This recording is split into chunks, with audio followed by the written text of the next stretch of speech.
The first thing the people of Odessa see on the morning of October 17th, 1941, is not an army. It is a rope. From a lamppost on the corner of Deribasovskaya Street, the body of a young man hangs by the neck. His face is already black, his eyes bulging, his tongue a dark, swollen thing between his lips. A crude sign pinned to his chest reads, in Romanian and Russian, "Saboteur." He is not a saboteur. He is a 17-year-old boy who was caught stealing bread. But the message is clear. The Romanians are here, and they do not come as occupiers. They come as judges, jurors, and executioners. The convoy carrying Marshal Ion Antonescu enters the city 2 hours later, after the body has been cut down and removed. The conductor of Romania does not see the boy. He sees only the prize.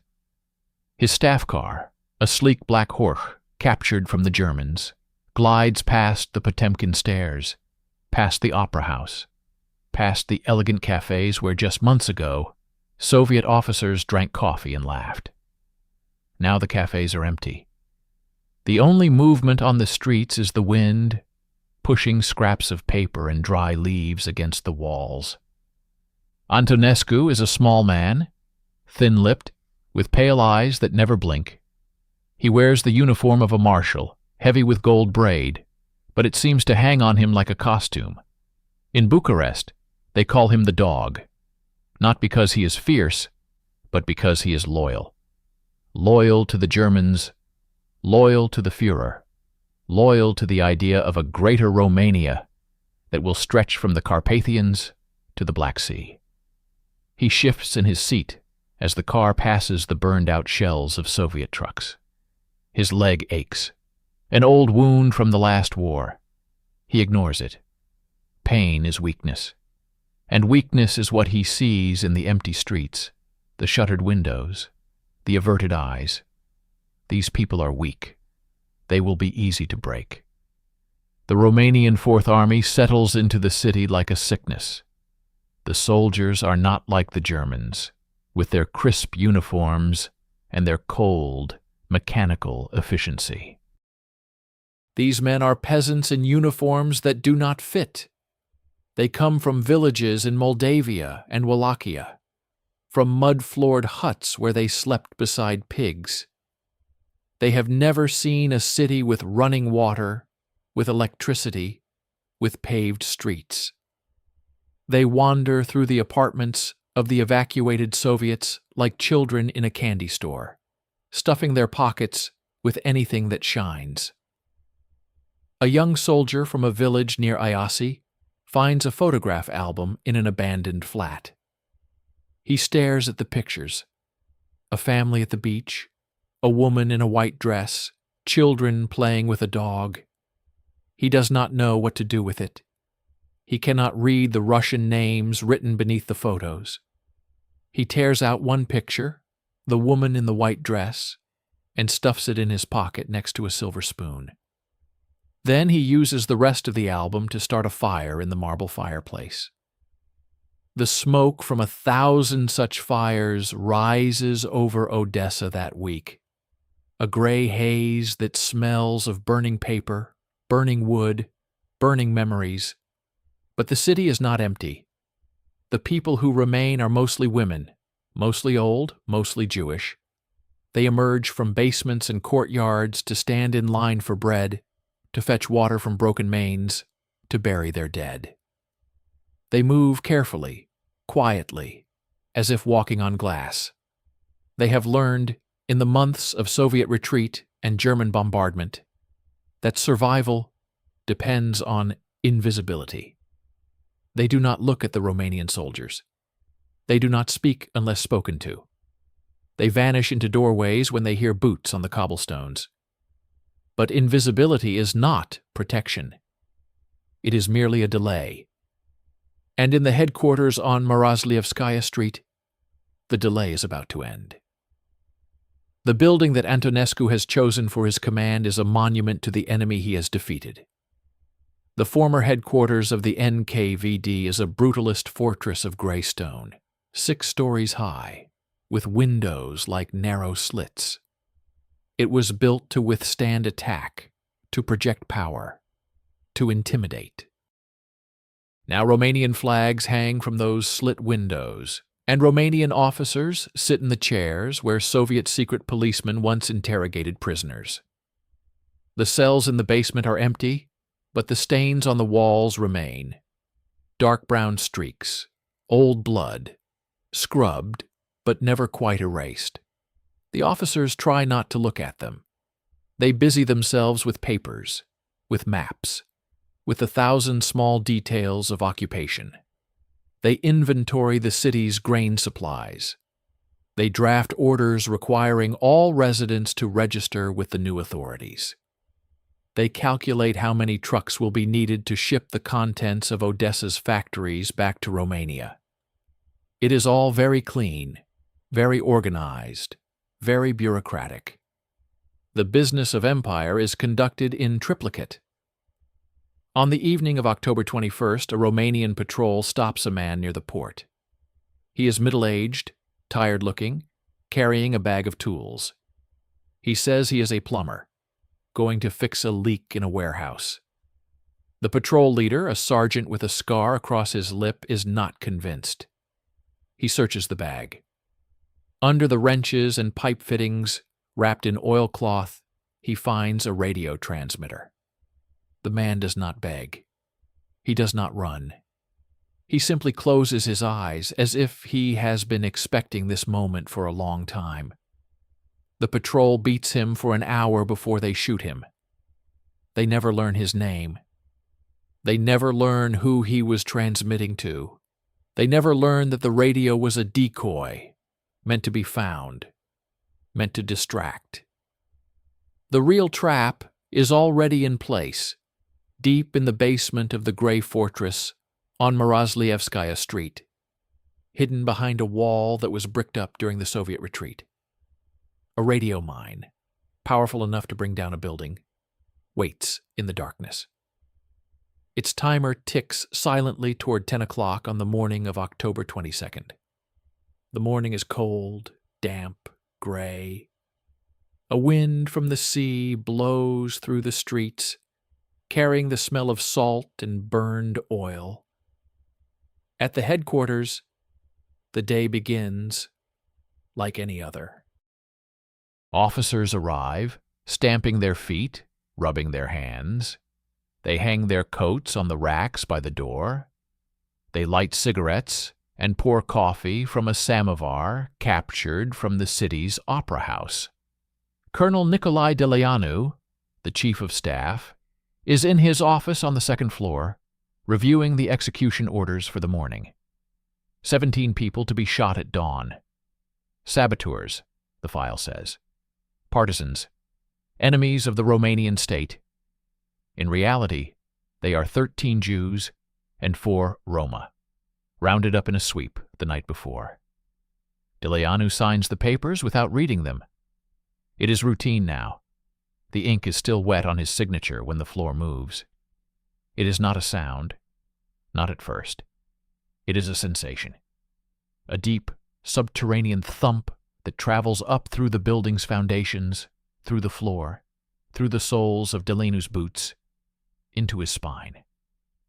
For a fraction of a second, he thinks it is an earthquake.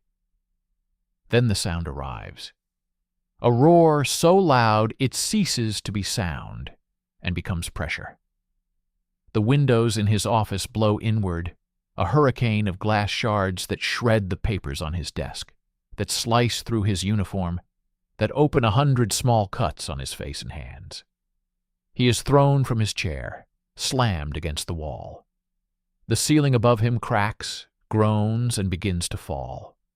He hears screaming, but it is distant, muffled, as if coming from underwater. Then the second floor collapses onto the first, and Deleanu is buried under a ton of masonry and broken timber. Outside, the city hears the explosion. It is a sound unlike any other, a deep organic boom that rattles windows for miles. People on the streets freeze. Women in bread lines cross themselves. Children clutch their mothers' skirts.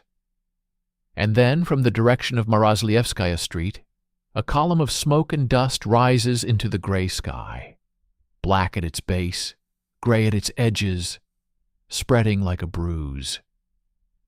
Those who are close enough to see the building itself will never forget the image. The front facade is gone, peeled away like the skin of an orange.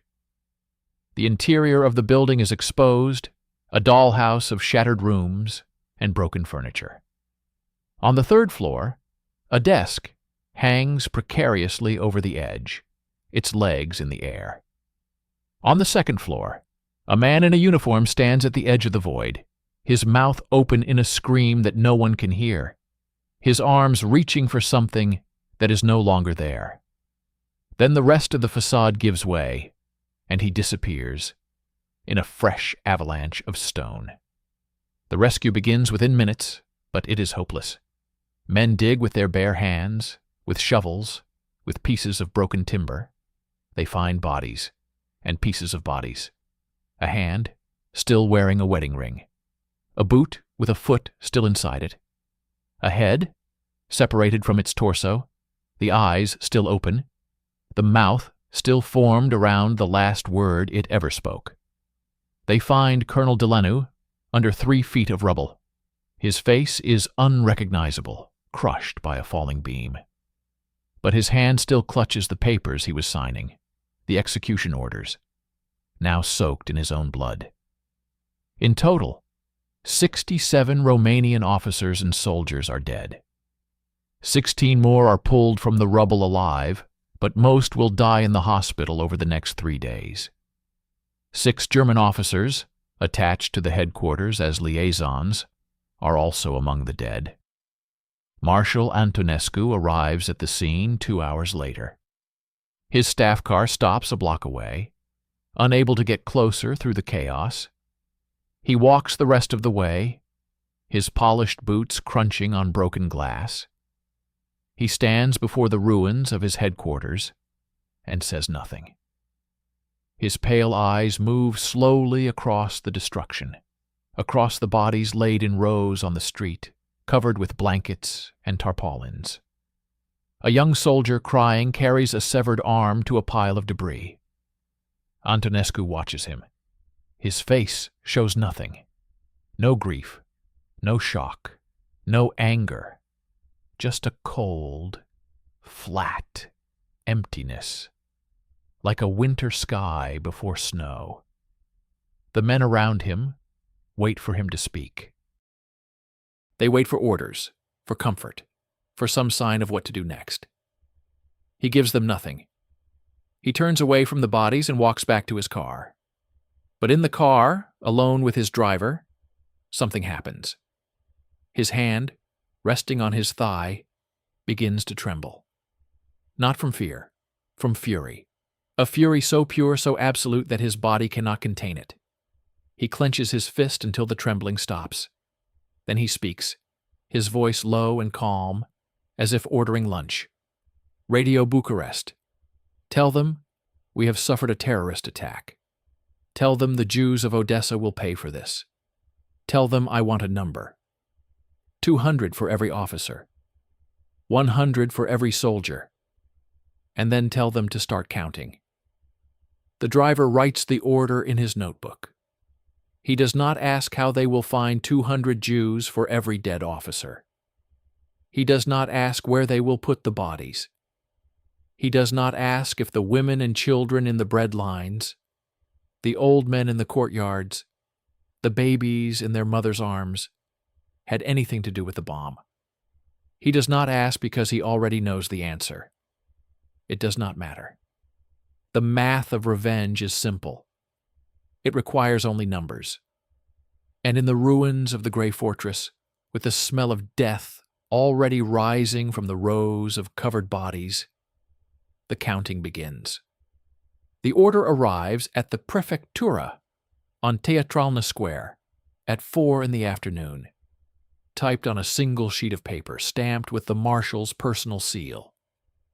Colonel Mihai Niculescu, the newly appointed military commandant of Odessa, reads it 3 times before the meaning fully penetrates. 200 for every officer, 100 for every soldier. He does the math on a scrap of paper. 67 officers, 16 soldiers. The numbers swim before his eyes. 13,000, 400 for the officers, 1,600 for the soldiers, 15,000 human beings, 15,000 executions. He looks at the paper, then at the window, then at the paper again. Outside, the sun is setting over the city, painting the broken buildings in shades of orange and red.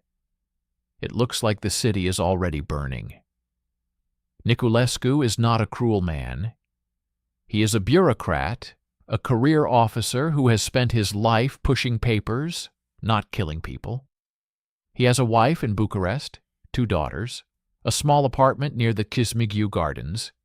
He collects stamps. He loves opera.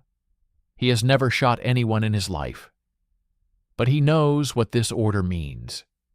He knows that 15,000 people do not exist in the abstract. They are names, faces, bodies. They are the old woman who sells sunflower seeds on the corner, the young mother with the crying baby in the bread line, the tailor who mended his uniform trousers last week. He also knows that he has no choice. The marshal's orders are not suggestions. They are scripture. He reaches for his cap, straightens his uniform, and walks out into the gathering dusk to begin the work of murder. The first problem is numbers. 15,000 is a large number. Too large for a single night, a single day, even a single week. The city's prisons hold perhaps 2,000 people, mostly petty criminals and suspected communists rounded up in the first days of the occupation. The rest must be found. Niculescu summons his subordinate commanders to a meeting in the Prefectura's grand ballroom, a cavernous space with crystal chandeliers and gilt mirrors, now lit by oil lamps because the electricity is still out. The commanders stand around a long oak table, their faces drawn, their uniforms dusty. They have been digging bodies out of the rubble all day. They have blood on their boots. Niculescu reads them the order. No one speaks. No one asks questions. They simply look at the map of Odessa spread across the table, at the dense grid of streets and buildings, and they begin to plan. The plan is simple. The city will be divided into sectors. Each sector will be assigned a military unit. At dawn, the units will begin house-to-house searches. They will collect all Jews, all communists, all suspected saboteurs, all gypsies, all anyone who looks at them wrong. They will bring them to collection points. From the collection points, they will be marched to the outskirts of the city, to the anti-tank ditches dug by the Soviets months ago, now empty and waiting. And there, they will be shot. The math is straightforward.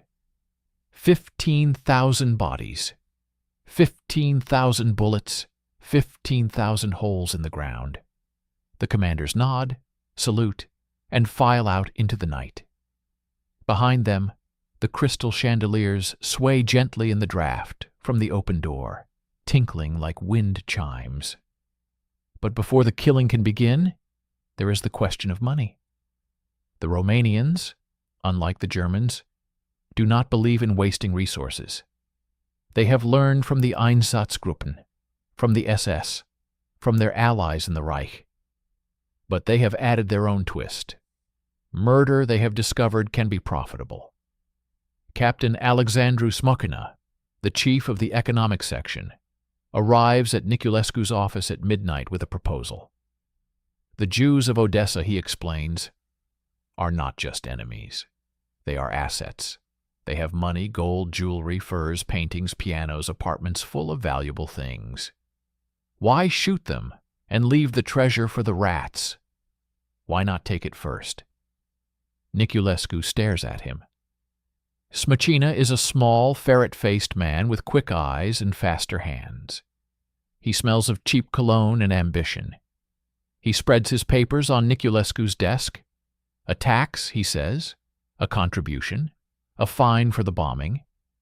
We announce that the Jewish population is responsible for the attack.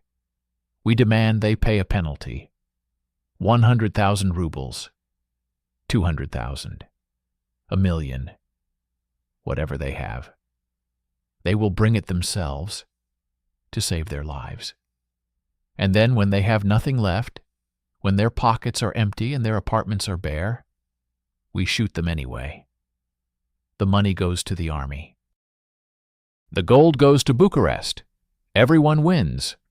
Niculescu agrees because he does not know what else to do. He signs the proclamation, and by morning it is plastered on walls all over the city. Proclamation number 8. By order of the military commandant of Odessa. In retaliation for the criminal bombing of October 22nd, which murdered 67 Romanian officers and soldiers, the Jewish population of Odessa is hereby fined 200,000 rubles in cash, 100,000 rubles in gold, and 100,000 rubles in valuables. Payment is to be delivered to the prefectura by noon on October 24th. Failure to comply will result in the execution of 500 Jewish hostages. The proclamation ends with a warning, printed in bold type. Any Jew found on the streets after dark will be shot on sight. The city reads the proclamation in silence. The Jews of Odessa, 35,000 of them, according to the last Soviet census, read it in their basements and their attics, in the crowded apartments where they have hidden since the occupation began. They read it, and they understand. This is not a fine. This is a ransom. And ransoms, they know from centuries of history, are never enough. You pay, and they ask for more. You pay again, and they still come for you in the night. But what choice do they have? The money is gathered. Women pull rings from their fingers. Men empty their pockets of crumpled bills. Families pool their savings, their heirlooms, their grandmother's silver, their father's gold watch. It is brought to the prefectura, in baskets, in bags, in aprons held tight against the chest. Captain Smokina receives it personally, counting each coin, weighing each bracelet, recording each item in a leather-bound ledger. His fingers caress the gold. His eyes gleam in the lamplight. By noon on October 24th, the fine is paid in full.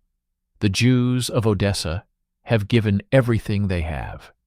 They wait for the next proclamation, the one that will tell them they are safe. It never comes. On the morning of October 25th, the soldiers begin the roundups.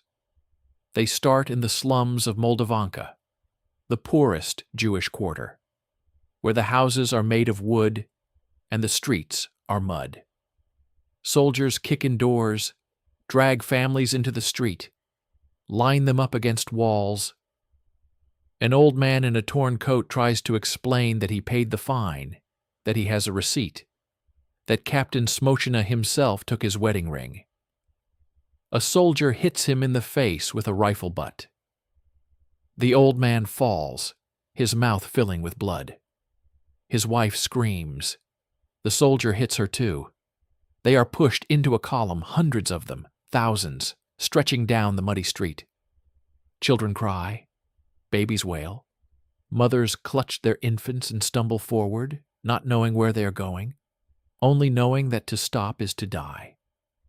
The columns move through the city like rivers of human misery. They pass the opera house, the prefectura, the ruined headquarters on Morozlievskaya Street. They pass the cafes where Romanian officers sit drinking coffee, watching them pass. Some officers look away. Some stare with cold curiosity.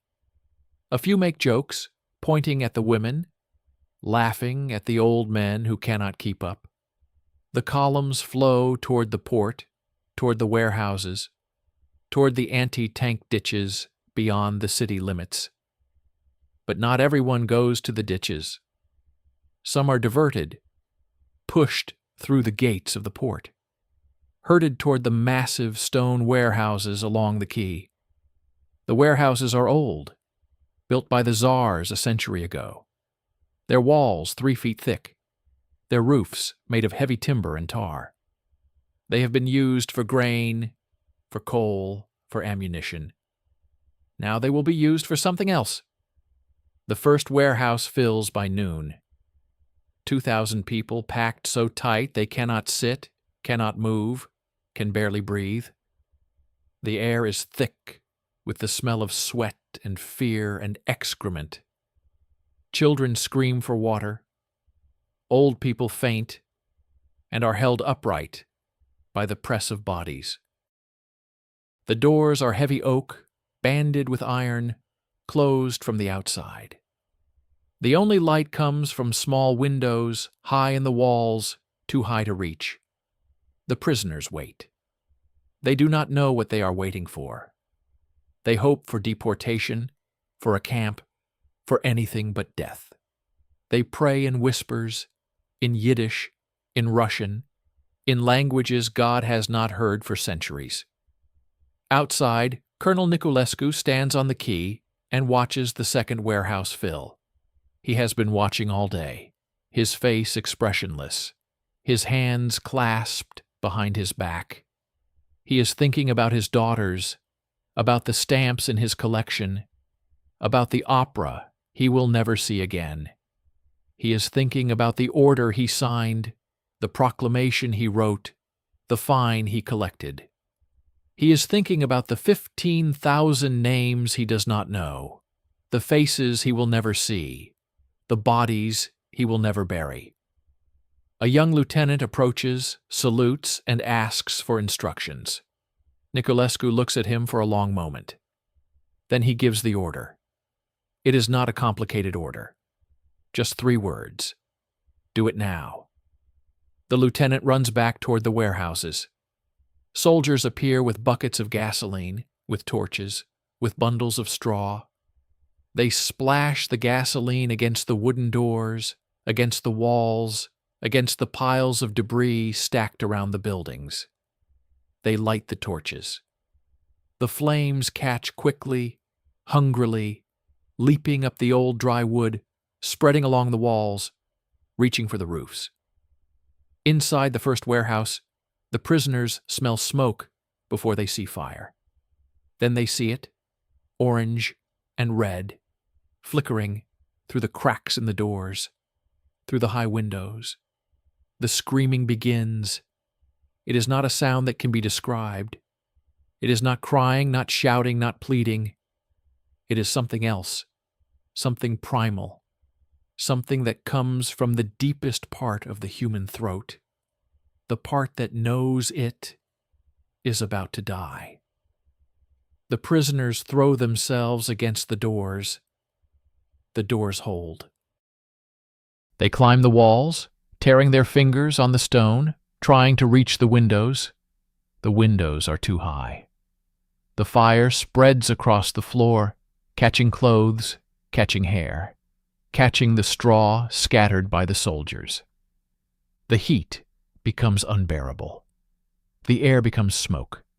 The screaming becomes a single sustained note, a chord of pure agony that rises above the crackle of flames, above the roar of the fire, above the sound of the soldiers loading their rifles outside.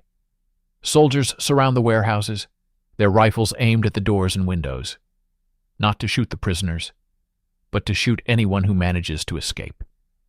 A woman appears at a high window, her clothes on fire, her hair gone, her face a mask of black and red.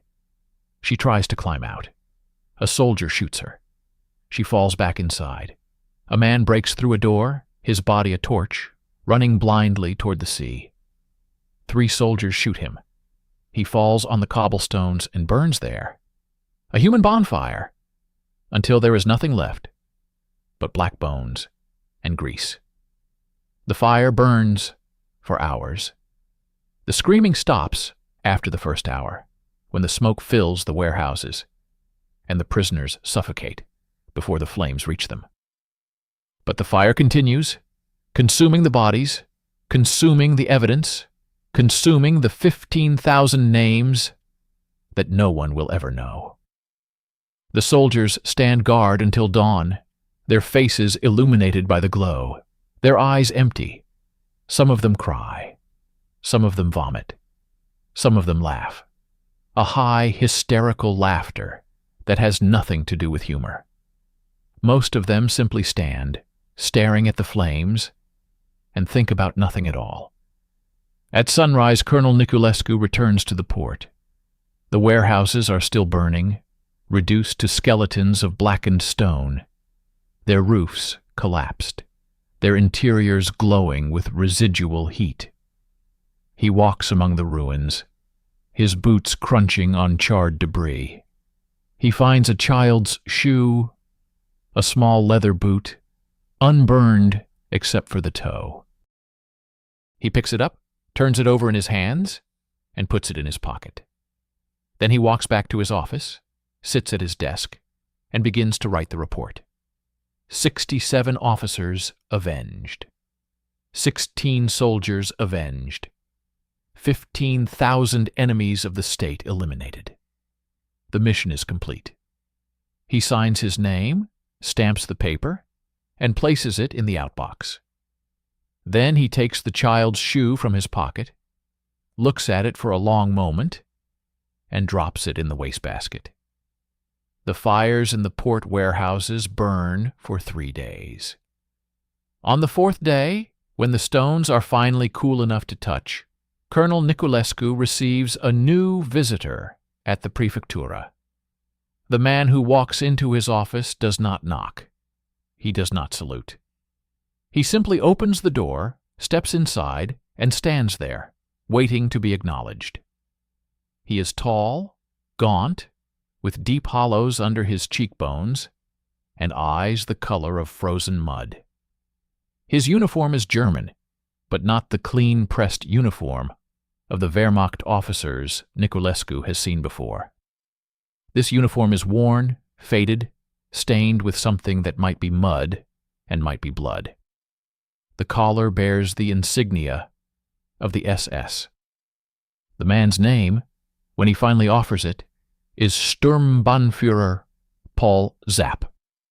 He is the commander of Sonderkommando 11A, and he has come to Odessa to teach the Romanians how to kill properly. Zapp does not sit when Niculescu offers him a chair. He prefers to stand, to look down, to make the smaller man feel his presence. He speaks German slowly, deliberately, as if addressing a child. He has heard, he says, about the warehouses, about the fire, about the 15,000. He is impressed by the numbers. The Romanians, he concedes, have enthusiasm, but enthusiasm, he explains, is not enough. The fire in the port was wasteful. It destroyed evidence, yes, but it also destroyed valuables. The gold in the teeth, the rings on the fingers, the cash sewn into the linings of coats. All of it. Melted, burned, lost forever. The Germans, Zapp explains, have developed better methods, more efficient methods, methods that allow for the recovery of assets, the preservation of order, the systematic elimination of enemies without the mess of fire and screaming. He has come to offer his expertise. He has come to show the Romanians how it is really done. Niculescu listens in silence. He does not like this man. He does not like his cold eyes, his still hands, the way he speaks of murder as if it were accounting. But he has no choice. The Marshal has approved the cooperation. The Germans are the senior partners in this war. And so Niculescu nods, agrees, and schedules a demonstration for the following morning. Zap leaves without shaking hands. The door closes behind him. Niculescu sits alone in his office, staring at the wall, and wonders what he has become. The demonstration takes place outside the city, near the village of Dalnik, where the anti-tank ditches stretch across the steppe like open wounds in the earth. A cold wind blows from the sea, carrying the smell of salt and something else, something sweet and foul that Niculescu does not yet recognize. A column of prisoners has been assembled, 500 men, women, and children, pulled from the overcrowded holding pens in the city. They stand in the wind, shivering in their thin clothes, clutching each other, waiting. They do not know what they are waiting for. Some of them still hope. The ones who have been in the city for weeks, who have seen the proclamations and paid the fines and watched the columns march away. They do not hope anymore.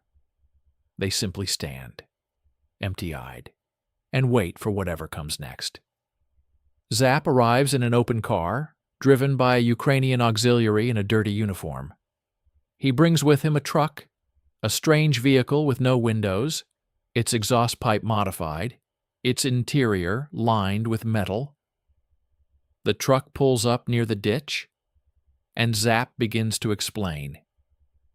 "This," he says, "is a gas wagon, a gas van. The Germans have been using them for months in the east. The prisoners are loaded into the back. The doors are sealed. The engine runs, and the exhaust fumes are redirected into the interior.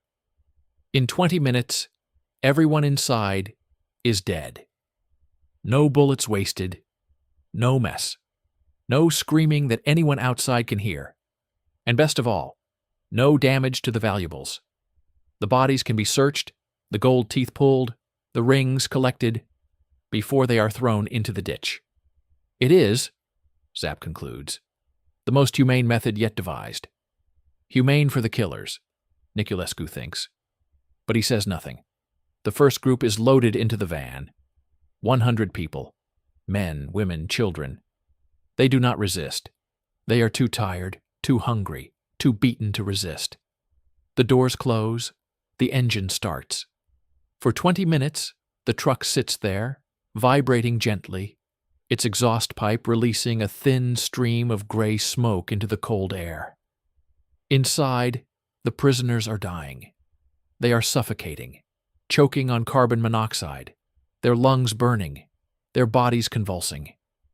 Some of them scream, some of them pray, some of them simply hold each other and wait for the end.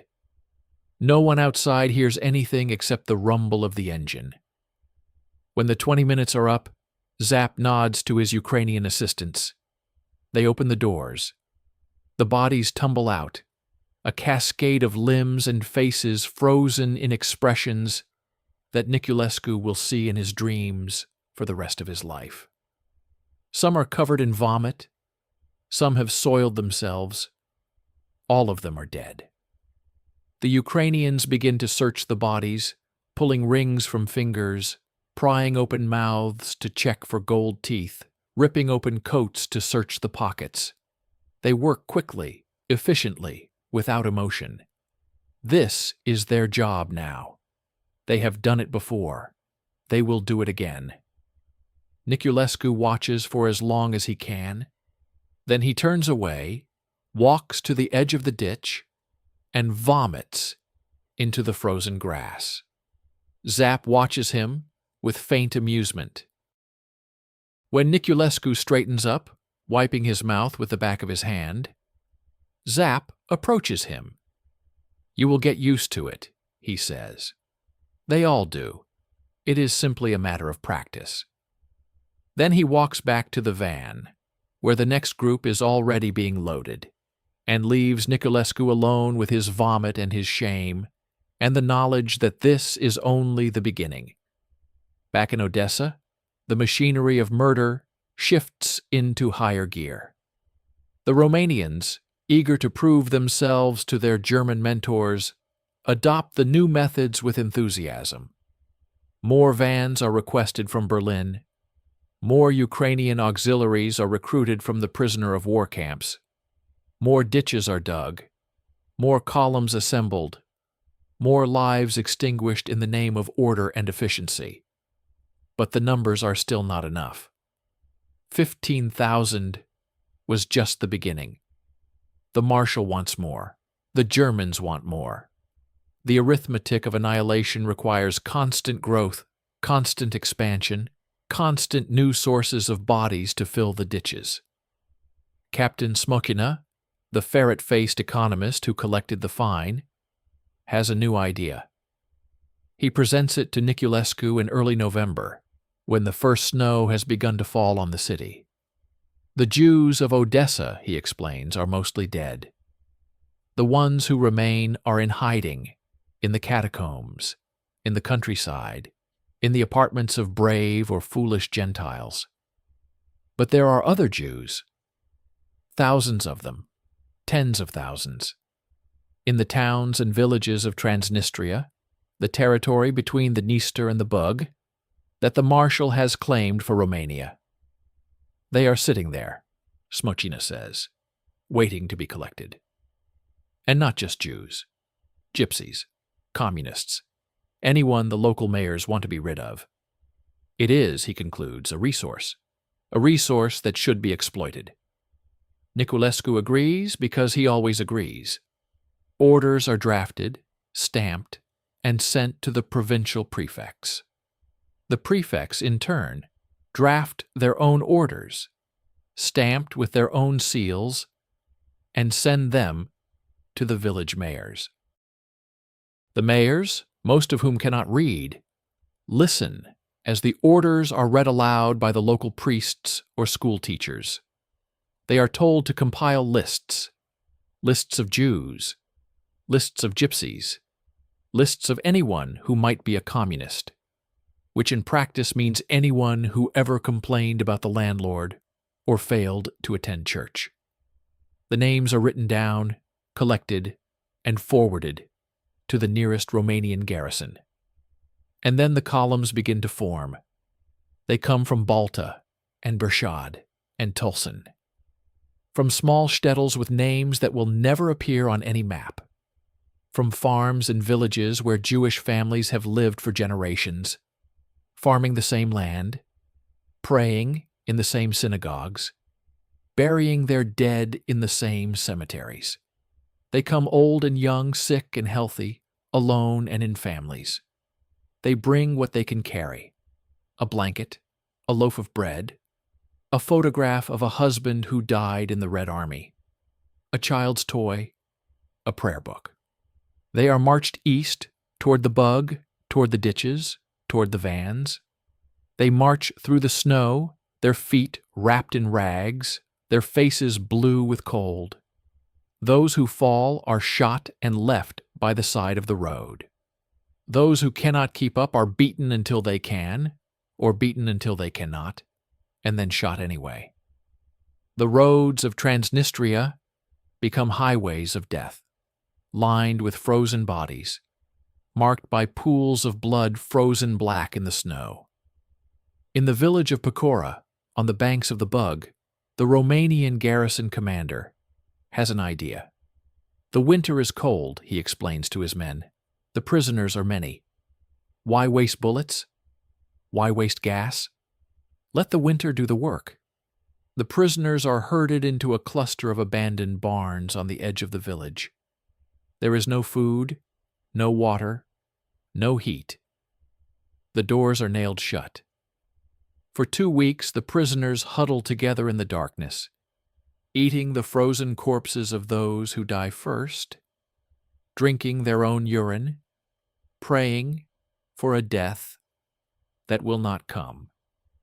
When the doors are finally opened, half of them are dead. The rest are too weak to stand. They are loaded onto carts, taken to the edge of the Bug, and shot. Their bodies fall into the river and float downstream, past the villages, past the farms, past the eyes of peasants who have learned not to see. In the town of Tulsan, the commandant is more creative. He has heard about the German method, the vans, the efficiency. But he has no van. He has only a cliff, a steep drop into a frozen ravine. He lines the prisoners up at the edge and shoots them, one by one, watching them fall. When the ravine is full, he orders his men to push the bodies down with long poles to make room for more. The blood pools at the bottom, freezing into a slick red sheet that children will skate on when the war is over, not knowing what lies beneath. In Balta, the Romanian soldiers grow bored. Shooting is repetitive. The screaming gets on their nerves. They invent games. They line up 10 prisoners and bet on who will fall first. They make the old men run races, shooting the slowest. They make the women undress, laughing at their pale, thin bodies, their sagging breasts, their bony hips. Sometimes they shoot them afterward. Sometimes they don't. It depends on the mood. The winter of 1941 is the coldest in living memory. The temperature drops to -40. The snow falls and does not melt, piling up in drifts that cover the roads, the houses, the bodies. In the ditches, the corpses freeze solid, stacked like cordwood, their faces preserved in expressions of agony that will last until the spring thaw. The wolves come down from the forests, drawn by the smell. They dig in the snow, pulling out arms, legs, heads, dragging them into the trees to feed their cubs. The peasants find the remains in the spring, scattered across the fields, gnawed and broken, unrecognizable as anything that was once human. And still, the columns come. From the north, from the south, from the towns and villages that have been emptied of their Jews for the first time in 1,000 years. They march toward the bug, toward the ditches, toward the vans. They march because they have no choice. They march because to stop is to die. They march because somewhere ahead they have been told there is a camp, a ghetto, a place where they will be allowed to live. They do not know that the camp is a ditch. They do not know that the ghetto is a frozen field. They do not know that the place where they will be allowed to live is a place that does not exist. They march anyway, because marching is all that is left. In Odessa, Colonel Niculescu reads the reports from the provinces. The numbers accumulate on his desk, page after page of them, typed and stamped and initialed by men he has never met. 10,000 in Tulsan, 12,000 in Balta, 8,000 in Pechora, 20,000 in Bershad. The numbers blur together, lose meaning, become abstract. He stops reading the names. He stops looking at the photographs that sometimes accompany the reports, the snapshots taken by soldiers who want to remember what they have done. He files them away, stamps them, and moves on to the next report.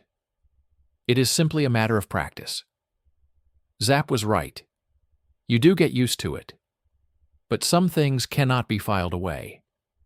Some things stay in the mind no matter how hard you try to forget. For Niculescu, it is the child's shoe, the one he found in the ashes of the warehouse. He threw it in the wastebasket that morning, but it is still there, in his mind, a small, brown leather boot with a button on the side and a worn heel. He sees it when he closes his eyes. He sees it when he reads the reports. He sees it when he sits alone in his office at night, listening to the wind, waiting for the next order, the next column, the next shipment of bodies. He does not know who the child was. He does not know if the child was in the warehouse, if the child burned, if the child's mother held her as the flames approached. He only knows that the shoe is there, in his head, and it will not go away. Outside his window, the snow continues to fall. It covers the city, the port, the ruins of the warehouses. It covers the roads to the east, the roads lined with frozen bodies. It covers the ditches, the ravines, the fields where the wolves are digging. It covers everything, white and soft and silent, as if the world is trying to forget what has happened here. But the world does not forget. The world simply waits, patient and cold, for the spring. And in the spring, when the snow melts, everything will be revealed. The snow melts in March, and the roads turn to rivers of mud. The bodies emerge from their frozen graves, pushed up through the softening earth like crops planted in hell.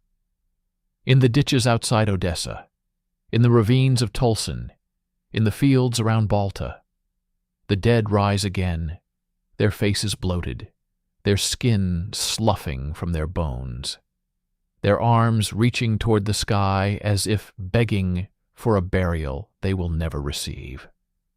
The peasants who plow these fields in the years to come will find bones in every furrow, teeth in every handful of soil, and they will cross themselves and look away and pretend not to see.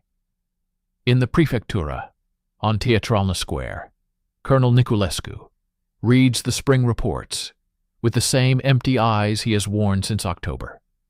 The numbers have changed. 15,000 in Odessa, 40,000 in the provinces, 55,000 dead, and the war is only 6 months old. He calculates the rate of killing in his head, a habit he cannot break. 300 bodies per day, 12 per hour, 1 every 5 minutes. He wonders how many more 5-minute intervals remain before the work is done. He wonders if the work can ever be done. The answer comes from Bucharest in April, typed on the marshal's personal stationery. The orders are clear. Transnistria is to be made Judenfrei, free of Jews. Every Jew between the Dniester and the Bug is to be deported east, across the river, into the German zone. Those who cannot be deported are to be eliminated on the spot. The Germans have agreed to receive the deportees, to process them in their camps, to finish what the Romanians have begun. All that is required is transport. All that is required is organization. All that is required is the will to move 100,000 people across a river and into the waiting arms of the Reich. Niculescu assigns the task to Captain Smokina, who has proven himself so adept at the economics of murder. Smokina accepts with enthusiasm. He has been bored since the winter, since the fine was collected and the warehouses burned. The deportation offers new opportunities, new assets to be seized, new accounts to be balanced. He sets to work with his usual ferocity, drafting orders, requisitioning trains, hiring carts, commandeering trucks. The deportation, he announces, will begin in May. It will be the largest movement of people in the history of Transnistria, and it will be profitable. The first column forms on the outskirts of Odessa in the first week of May. 5,000 souls gathered from the remnants of the city's Jewish population, from the hiding places in the catacombs, from the villages where they have sought shelter with Gentile families, who have now betrayed them for a bag of flour or a bottle of vodka. They stand in the morning sun, old and young, sick and healthy, their possessions tied in bundles on their backs. They have been told they are being resettled, sent to a new homeland where they can live in peace. Some of them believe it. Most of them do not. But belief does not matter. Only movement matters.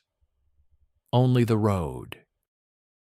The road east is called the Shliach, the highway that runs from Odessa to the Bug, past the collective farms and the sunflower fields.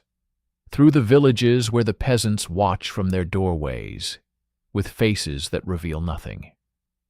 The road is dirt, churned by weeks of rain into a ribbon of mud that sucks at the feet of the marchers, that pulls the shoes from their soles, that swallows the weak and the slow. The first day, they cover 10 kilometers. The second day, 8. The third day, 5. By the fourth day, the column has stretched for miles, a ragged line of humanity stumbling through the mud, leaving a trail of discarded possessions, abandoned children, and dead. The dead are everywhere on the Shliach. They lie in the ditches beside the road, their faces to the sky, their mouths open, their eyes already taken by the crows. They lie in the fields where they crawled to die, hoping for shade, for water, for a moment of peace before the end. They lie in the villages where the Romanian guards have shot them for falling behind, for begging for bread, for looking at a soldier the wrong way. The peasants bury some of them, digging shallow graves in the orchards and the gardens, marking the spots with crude wooden crosses that will rot and fall within a year. Most of them are not buried. They are left for the dogs, for the wolves, for the crows. They become part of the landscape, bones bleaching in the sun, skulls grinning from the weeds, reminders of a passage that no one will remember. In the village of Berezovka, the column stops for the night. The prisoners are herded into a collective farm, into the barns and the pigsties, into any space that can hold a body. They collapse on the bare earth, too exhausted to eat, too exhausted to pray, too exhausted to do anything but lie in the darkness and listen to the sound of their own breathing. Outside, the guards build fires and cook their dinner, laughing at jokes the prisoners cannot hear. A woman gives birth in the corner of a barn, her cries muffled by the hands of the women around her, afraid that the sound will bring the guards. The baby lives for an hour. Its mother holds it against her chest, feeling its warmth fade, feeling its tiny heart stop, feeling the last moment of life leave its body. In the morning, she leaves it by the side of the road, a small bundle wrapped in a torn blanket, and she marches on because marching is all that is left. The second week, they reach the Bug. The river is wide here, brown and slow, its banks lined with reeds and willows. On the far side, the German zone begins. On the far side, the camps await. The prisoners are loaded onto barges, onto ferries, onto anything that will float.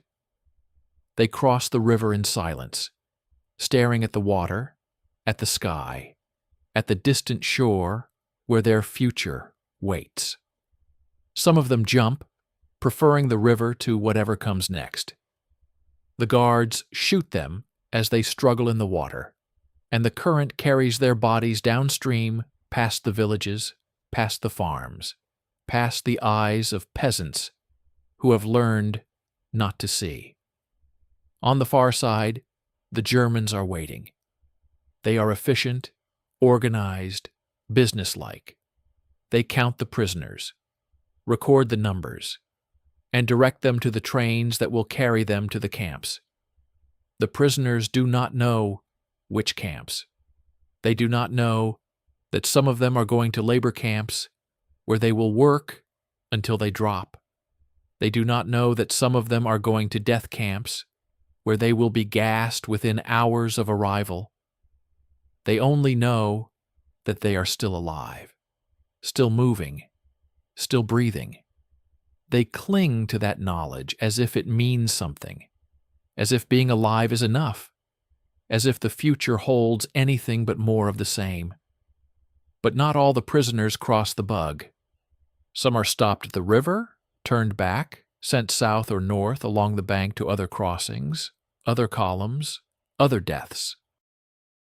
In the town of Golta, where the Romanian garrison is commanded by a man named Modest Isopescu, the river becomes a wall that cannot be breached. Isopescu has received orders from Bucharest to clear his sector of Jews, but the Germans on the far side have refused to accept any more. Their camps are full, they say. Their killing capacity has reached its limit. They cannot handle another shipment until the spring. Isopescu reads the message, crumples it, and throws it in the trash.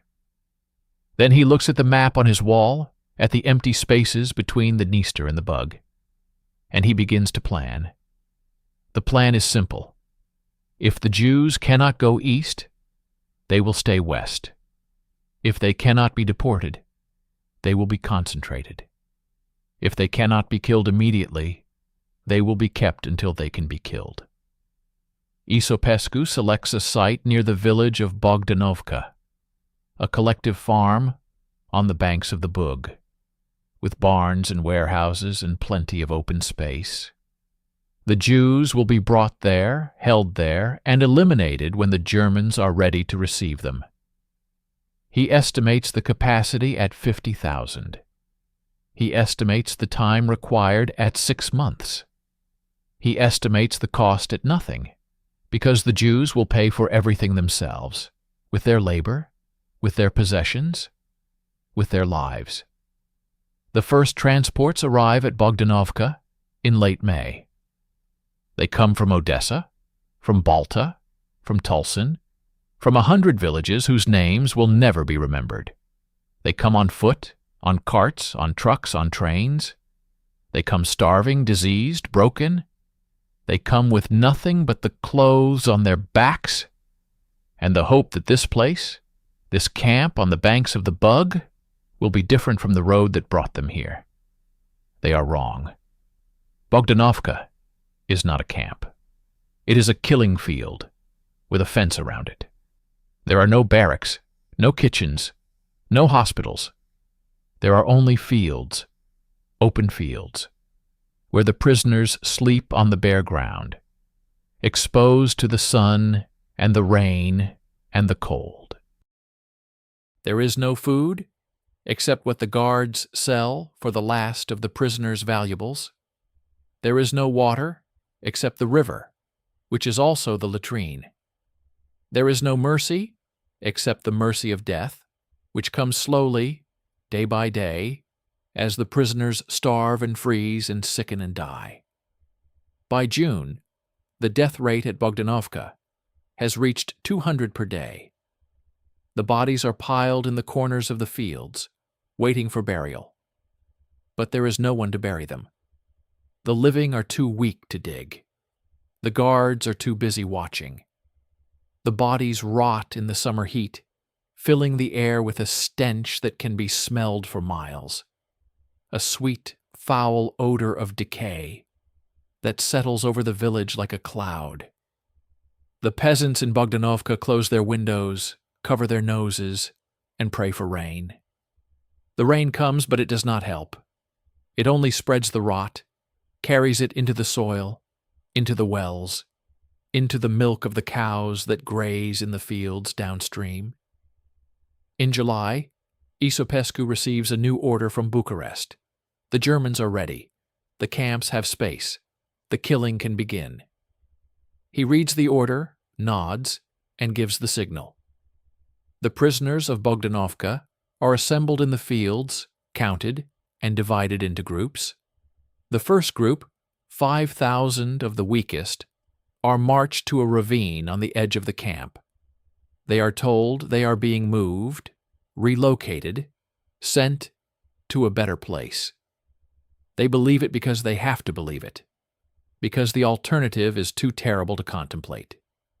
They walk to the ravine, and there they are shot, one by one, falling into the ditch, piling on top of each other, their blood soaking into the soil that will grow sunflowers in the spring.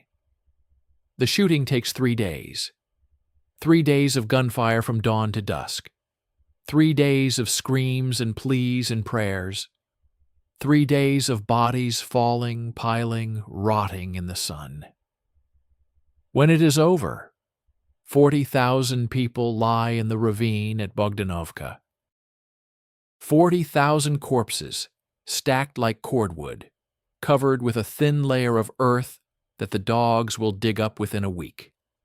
The guards pose for photographs on the edge of the ravine, smiling, waving, holding their rifles like hunters with a particularly good kill. The photographs are sent home to families in Bucharest, to wives and mothers who have no idea what their husbands and sons have done. They are placed in albums, next to pictures of weddings and christenings and holidays at the beach. They are souvenirs, memories of a time when Romania was great. In Odessa, Colonel Niculescu reads the report from Bogdanovka. 40,000. He does the math in his head, as he always does. 40,000. 40,000. More than the population of a small city. More than the number of stars in the sky on a clear night. More than he can comprehend. He sets the report aside, stamps it, and files it with the others. His office is full of files now, cabinets stuffed with paper, each sheet representing a life, a death, a moment of agony that will never be recorded anywhere else. He wonders, sometimes, what will happen to the files when the war is over. Will anyone read them? Will anyone believe them? Will anyone care? Outside his window, the city of Odessa is quiet. The streets are empty, the buildings scarred, the people gone. The ones who remain are ghosts, moving through the ruins, searching for food, for water, for something to hold on to in a world that has lost its moorings. The port is silent. The warehouse is rebuilt, but empty. The quays bare of ships. The sea is gray and flat, stretching to the horizon, indifferent to everything that has happened on its shore. Niculescu stands at the window and watches the sun set over the city. The sky turns orange, then red, then purple, then black. The stars come out one by one, cold and distant and uncaring. He thinks about the child's shoe, the one he found in the ashes, the one he cannot forget. He thinks about the 40,000 in the ravine, the 55,000 on his desk, the hundreds of thousands still to come. He thinks about his wife in Bucharest, his daughters, his stamp collection, his opera. He thinks about the man he was a year ago, the man who had never killed anyone, the man who believed in order and duty and the righteousness of his country's cause. That man is gone now. That man died in the warehouses, in the vans, in the ravine. That man is a ghost, like the ghosts in the streets, wandering through a world that no longer makes sense. He turns from the window, walks to his desk, and sits down. There is more work to do. There are always more reports to read, more orders to sign, more numbers to calculate. He picks up the next file, opens it, and begins to read.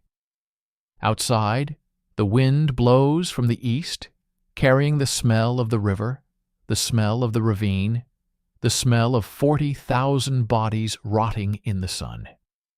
He does not notice it anymore. He has forgotten what clean air smells like. He has forgotten what it feels like to breathe without tasting death. He has forgotten everything except the numbers, the files, the endless arithmetic of annihilation. The night passes. The sun rises. The work continues. The summer of 1942 brings a new kind of heat to Transnistria. It bakes the earth hard as stone, cracks the mud of the spring roads into a million pieces, and turns the shallow graves into ovens that cook the bodies from within. The stench that rises from the ravine at Bogdanovka spreads for 50 miles in every direction, carried on the backs of thermals, settling over villages and farms like a curse. The peasants stop complaining. They have learned that complaints change nothing. They have learned that the only way to survive is to accept, to adapt, to pretend that the smell of 40,000 rotting corpses is simply the smell of summer, the smell of the land, the smell of life. In Odessa, Colonel Niculescu has been promoted. The marshal is pleased with his efficiency, with his numbers, with his willingness to do what needs to be done, without asking questions. He is now General Niculescu, and his office has moved to the second floor of the prefectura, where the windows are larger and the view is better. He can see the sea from here, a thin blue line on the horizon, and sometimes he sits at his desk and stares at it for hours, watching the ships that never come, waiting for something he cannot name. The files still pile up on his desk, higher than ever, but he no longer reads them.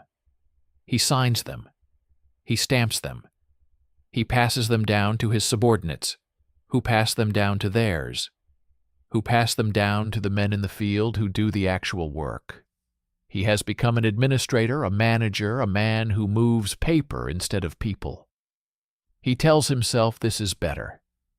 He tells himself this is progress.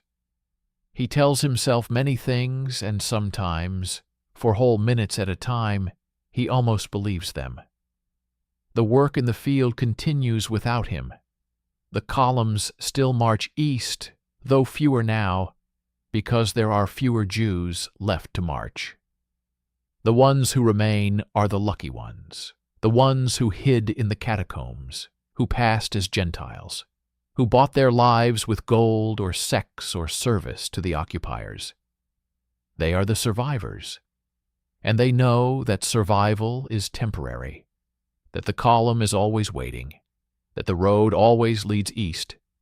They move through the city like shadows, never staying in one place too long, never looking anyone in the eye, never allowing themselves to hope. Hope is a luxury they cannot afford. Hope is what gets you killed. In the countryside, the killing has become routine. The Einsatzgruppen, the German death squads, have moved on, chasing the front lines deeper into Russia. They have left the dirty work to their Romanian allies, who have proven themselves more than capable of handling it. The Romanian gendarmes, the rural police, now conduct the operations themselves, without German supervision, without German advice, without German restraint. They have learned the techniques. They have perfected the methods. They have developed their own traditions, their own rituals, their own ways of making death feel like just another day on the job. In the village of Domanovka, the local commandant has invented a new game. He lines up the prisoners, the last Jews of the district, and gives them a choice. They can be shot, quickly and cleanly, like the Germans do, or they can be buried alive, slowly, in a pit that his men have dug behind the church. Most choose the bullet. Some choose the pit, hoping for a miracle, hoping that someone will come, hoping that the earth will spit them back out. The commandant watches them climb into the pit, watches his men shovel the dirt over their heads, watches the earth move and shift as they struggle beneath it. He finds it amusing. He finds it educational. He finds it a useful reminder to the peasants who watch from their doorways that resistance is futile, that survival depends on cooperation, that the new order is not a joke. In the town of Bershad, the ghetto has become a death camp in all but name. 20,000 people live in a space designed for 2,000, in houses without roofs, in barns without walls, in the open air. There is no food, no medicine, no sanitation. The dead lie where they fall, in the streets, in the doorways, in the rooms where they starved. The living step over them, around them, on them, because there is no other way to move. The typhus comes in August, sweeping through the ghetto like a scythe, killing thousands in a matter of weeks. The Romanian guards do nothing. They simply wait outside the fence, watching, counting, recording the numbers in their ledgers. When the typhus finally burns out, half the ghetto is dead. The survivors are too weak to bury them. The bodies rot where they lie, and the stench becomes part of the air, part of the water, part of the bread that the guards sell at prices no one can afford. In the village of Pecora, the commandant has run out of bullets. He has killed so many people that his ammunition allocation has been exhausted, and the supply truck will not arrive for another 2 weeks. He considers his options. He could wait, but waiting is inefficient. He could use bayonets, but bayonets are slow and messy and hard on the men. He could drown them, but the river is too far and the prisoners are too many. In the end, he chooses starvation. He locks the remaining prisoners in the barns, nails the doors shut, and waits. 2 weeks later, when the bullets arrive, he opens the doors and finds half of them already dead. The other half are too weak to stand. He shoots them where they lie, in the piles of their own filth, in the arms of their dead children, in the last moments of lives that have lasted too long. In Odessa, General Niculescu receives a visitor. The man who walks into his office is not a soldier. He is a civilian, a businessman from Bucharest, with a fat briefcase and a fatter smile. His name is Ion Sturza, and he represents the Central Bank of Romania. He has come, he explains, to discuss the assets that have been collected from the Jews, the gold, the silver, the currency, the jewelry, the art, the property. All of it belongs to the state, he says. All of it must be accounted for. All of it must be transported to Bucharest, where it will be used to fund the war effort, to build the new Romania, to secure the future of the nation. Niculescu listens, nods, and agrees. He has no interest in the assets. He has no interest in anything anymore. He signs the papers that Sturza places before him, stamps them with his official seal, and watches the businessman leave with his fat briefcase and his fatter smile. He wonders how many teeth are in that briefcase. How many wedding rings? How many small leather shoes? The assets are collected from the prefecturas, from the gendarmerie posts, from the camps and the ghettos where they have been stored in boxes and barrels and bags. They fill trucks, trains, warehouses. Gold teeth pulled from the mouths of the dead, wedding rings cut from fingers still warm, earrings torn from lobes still bleeding, currency folded into the linings of coats, sewn into the hems of skirts, hidden in the soles of shoes, watches, bracelets, necklaces, brooches, paintings ripped from the walls of apartments whose owners will never return, furniture, carpets, pianos, silverware. Everything of value that the Jews of Transnistria owned in their lives now belongs to the state. Everything they were, everything they had, everything they loved, is reduced to entries in a ledger, numbers on a page, assets to be liquidated and spent.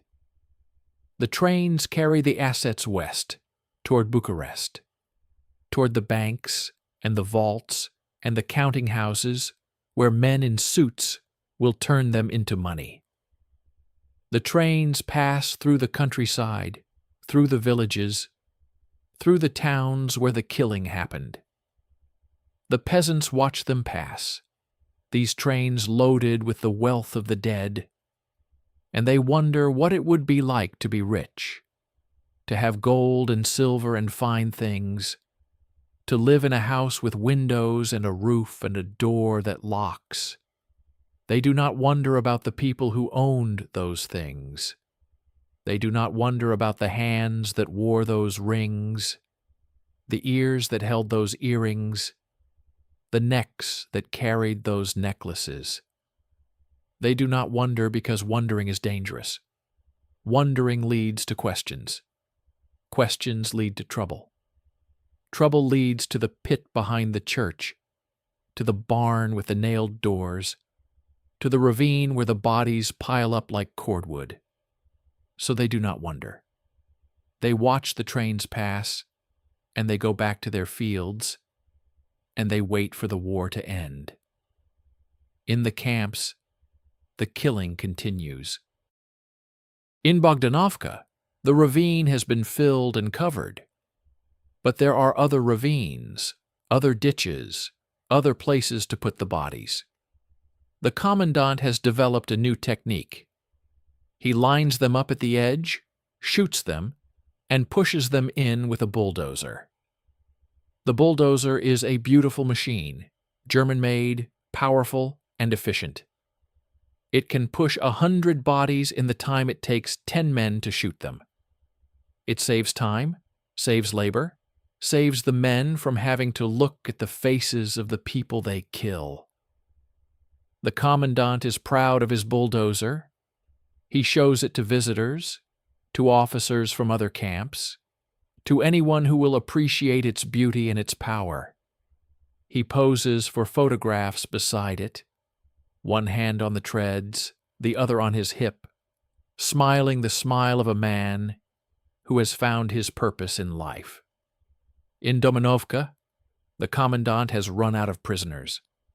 The last Jews of the district are dead, buried in the pit behind the church, their bodies rotting in the earth that will grow sunflowers in the spring. He reports to his superiors that his sector is Judenfrei, free of Jews, and awaits further orders. The orders come back within a week. There are gypsies in the district, thousands of them, nomads, travelers, people without homes or papers or fixed addresses. They are a problem, the orders say. They are a nuisance, a drain on resources, a threat to public order. They must be dealt with. The commandant reads the orders, nods, and begins the planning. The pit behind the church is still empty. The bulldozer is still running. The men are still willing. The work, it seems, is never done. In Odessa, General Niculescu receives another visitor. This one is different. This one is a woman. She is old, perhaps 60, perhaps 70, with gray hair and tired eyes, and clothes that have been mended so many times they are more thread than fabric. She stands in his office, in front of his desk, and she does not speak. She simply stands there, waiting. Niculescu looks at her. He does not know who she is or how she got past the guards. He does not know what she wants or why she has come. He only knows that she is Jewish, that she should be dead, that her presence in his office is a violation of every order he has ever signed. "Who are you?" he asks. The woman does not answer. She reaches into the pocket of her coat and pulls out something small, something brown, something that Niculescu recognizes instantly. It is a child's shoe, a small leather boot with a button on the side and a worn heel. His shoe, the shoe he found in the ashes of the warehouse, the shoe he threw in the wastebasket, the shoe he has seen in his dreams every night for the past year. "Where did you get that?" he whispers. The woman looks at him, and her eyes are not tired anymore. They are alive, burning, filled with something that Niculescu has not seen in a very long time.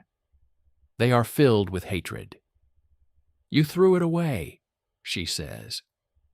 "But I found it. I found it in the trash, where you throw everything you do not want to see. I found it, and I kept it, because it is all I have left. It was my granddaughter's shoe. My granddaughter's foot fit inside it. My granddaughter wore it on the day your soldiers took her from me. My granddaughter burned in your warehouse, in your fire, in your hell, and you threw her shoe in the trash. Niculescu cannot speak. He cannot move. He cannot breathe. The woman stands before him, holding the shoe, and he sees in her face everything he has tried to forget. Every face in the columns, every body in the ditches, every scream in the night, every report on his desk, every number in his ledgers. He sees them all, and he knows that she sees them too. She knows what he has done. She knows who he is. She knows that he is not an administrator, not a manager, not a man who moves paper. He is a killer. He has always been a killer. And the shoe in her hand is proof. The woman does not stay. She turns, walks out of his office, and disappears into the corridors of the prefectura. Niculescu sits alone at his desk, staring at the door through which she vanished. He does not call the guards. He does not sound the alarm. He does nothing. He simply sits, and he waits, and he wonders what will happen next. The shoe is gone, but it is not gone. It is still there, in his mind, burned into his memory, like the faces of the dead. It will always be there. It will never go away. It will follow him for the rest of his life, through every promotion, every victory, every moment of peace he might ever find. It will be there when he dies, the last thing he sees before the darkness takes him. A small brown shoe, a child's shoe, a shoe that fits a foot that no longer exists. Outside his window, the sun sets over Odessa. The sea is gray, the sky is orange, the city is quiet. The war continues far to the east, where the armies are killing each other in numbers that make his own work seem small. The killing here is almost done. The Jews are almost gone. The gypsies are next, and then the communists, and then whoever else the authorities decide needs to disappear. The work is never done. It just changes. It just moves. It just finds new victims, new faces, new shoes to throw in the trash. Niculescu sits at his desk and watches the sunset. He does not move. He does not think. He does not feel. He simply sits, empty and alone, waiting for the darkness to come. And when it finally does, when the last light fades from the sky and the city disappears into the night, he is still there, still sitting, still waiting. For what? He does not know. For something. For anything. For an end that will never come. The woman with the shoe does not return. Niculescu waits for her, day after day, scanning the faces in the corridors, searching the crowds on the streets. But she has vanished as completely as her granddaughter vanished into the flames of the warehouse. He does not know if she is alive or dead, if she escaped the city, or if she was caught and shot, if she is hiding in the catacombs, or lying in a ditch somewhere beyond the suburbs. He only knows that she is gone, and that she has taken something with her that he cannot name. Not the shoe. The shoe is still in his mind, burned there forever. Something else, something like hope, or redemption, or the possibility of forgiveness. She has taken that with her, and he knows now that he will never get it back. The autumn of 1942 brings rain to Transnistria. Not the gentle rain of European autumns, but a driving, relentless downpour that turns the roads to rivers and the fields to swamps. The Dniester and the Bug swell with the runoff, overflowing their banks, flooding the lowlands where the mass graves lie.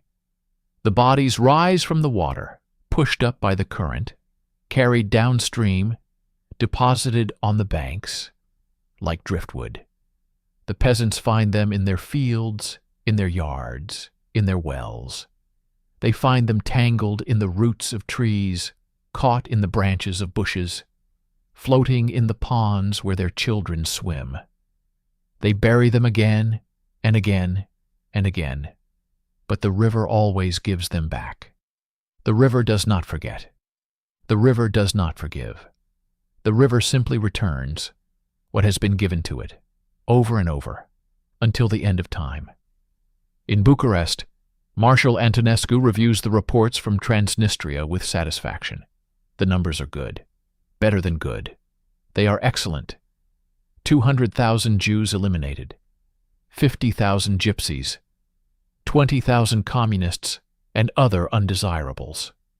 The territory between the Dniester and the Bug is being cleansed, purified, made ready for the Romanian settlers who will come after the war, who will farm the rich black soil, who will build new villages with Romanian names, who will raise their children in a land that has been washed clean of its old inhabitants.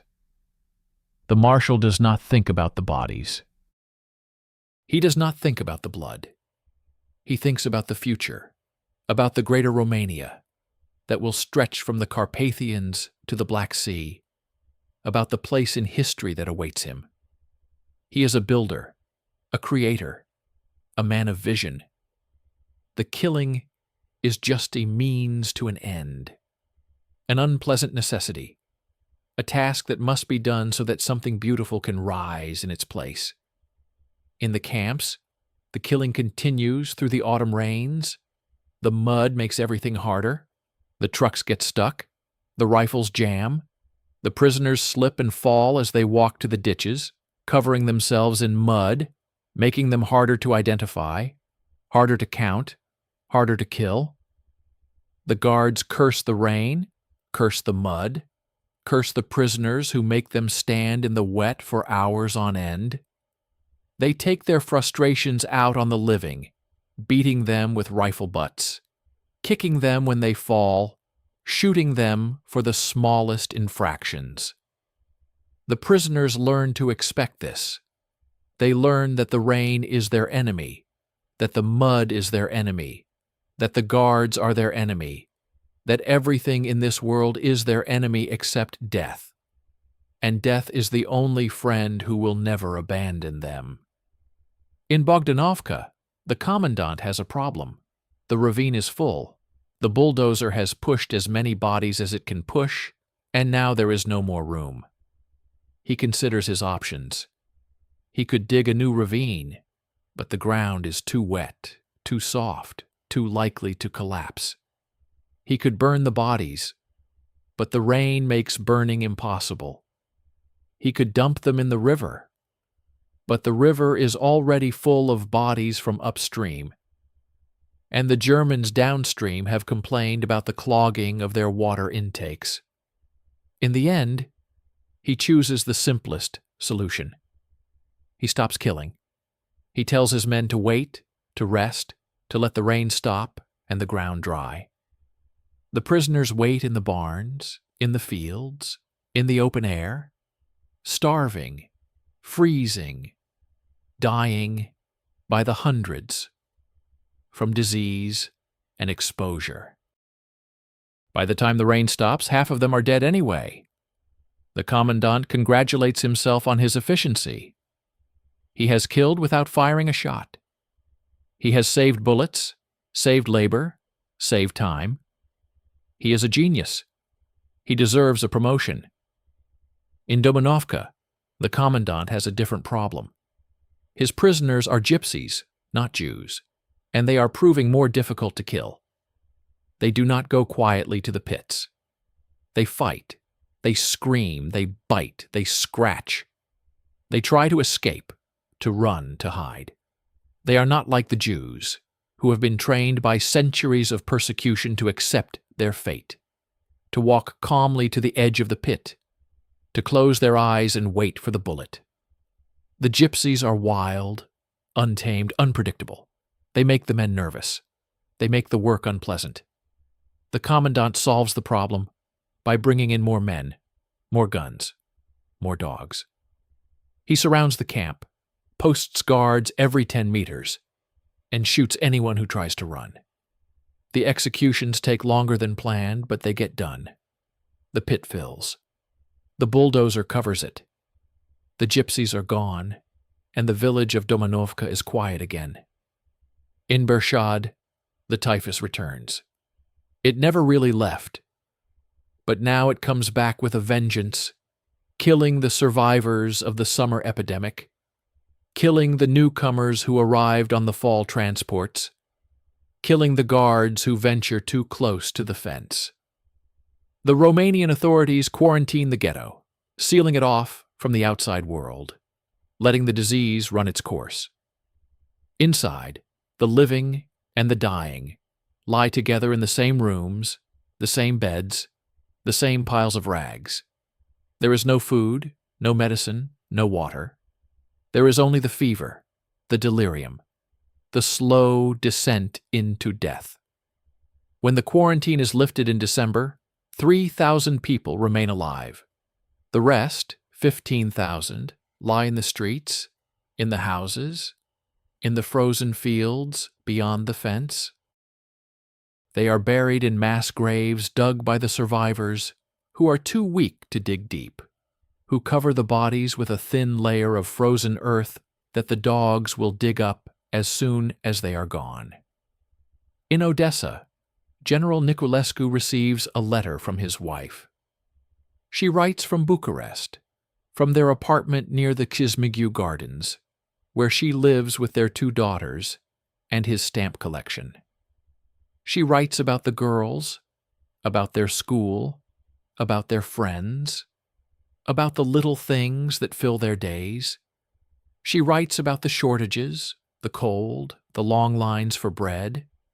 She writes about the rumors that circulate through the city, rumors of defeat, of retreat, of disaster on the Eastern Front.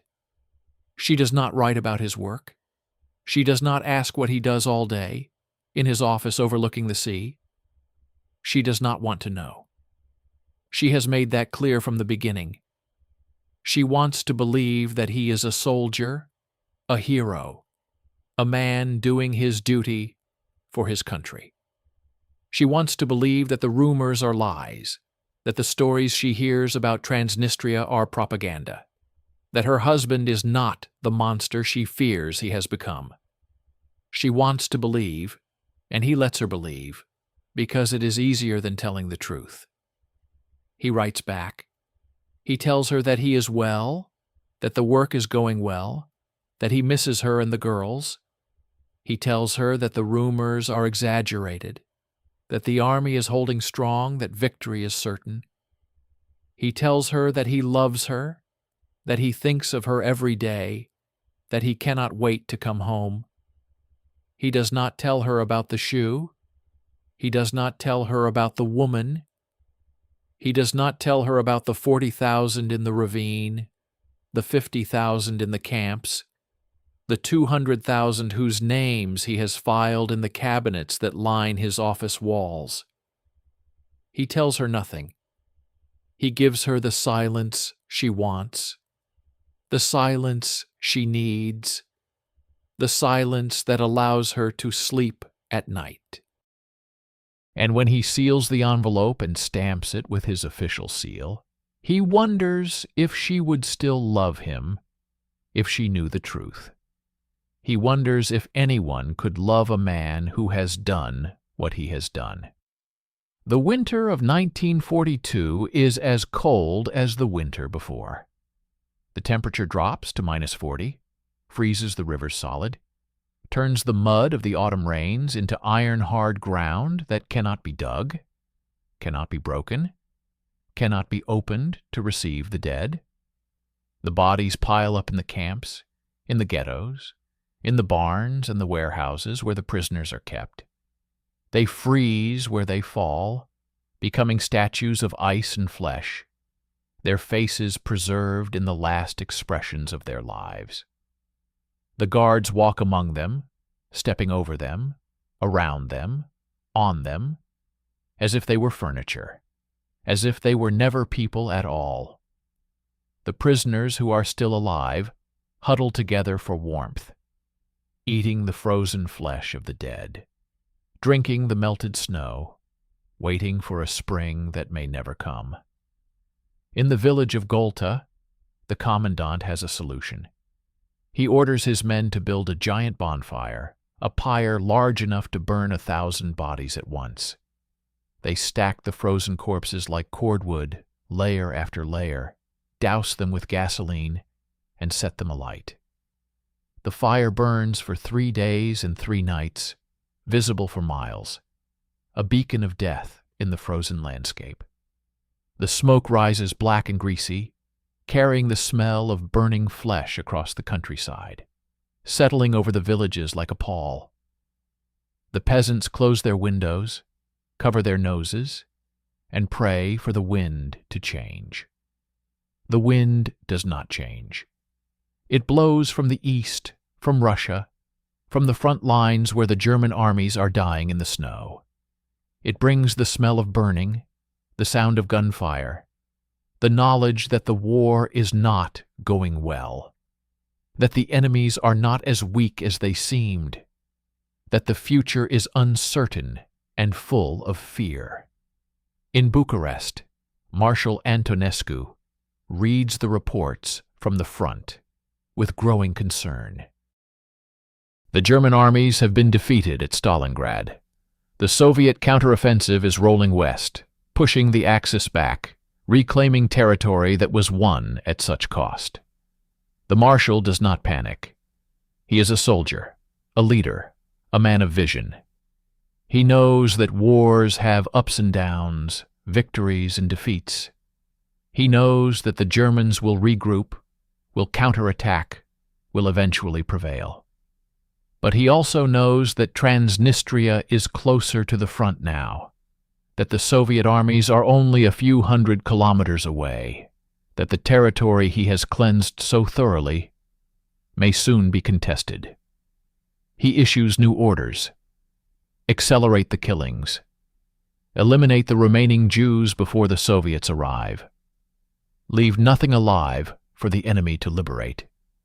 The orders are typed, stamped, and sent east, in the camps, in the ghettos, in the villages.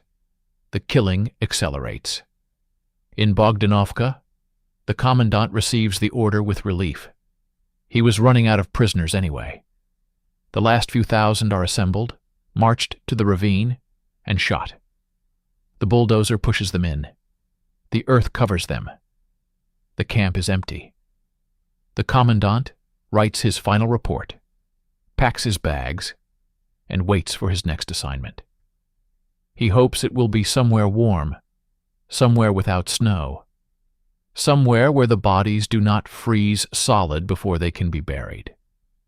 In Domanovka, the commandant receives the order with regret. His prisoners are already dead. There is no one left to kill. He reports that his sector is Judenfrei, Zigeunerfrei, free of Jews and Gypsies, and awaits further instructions. The instructions do not come. He waits for weeks, then months, then years.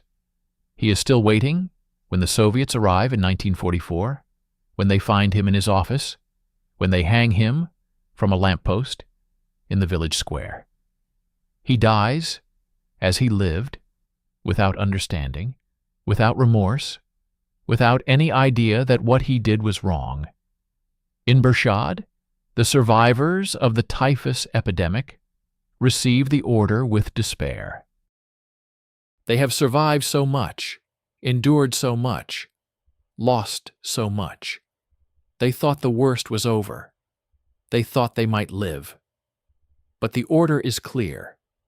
They are to be eliminated, every one of them, before the Soviets arrive.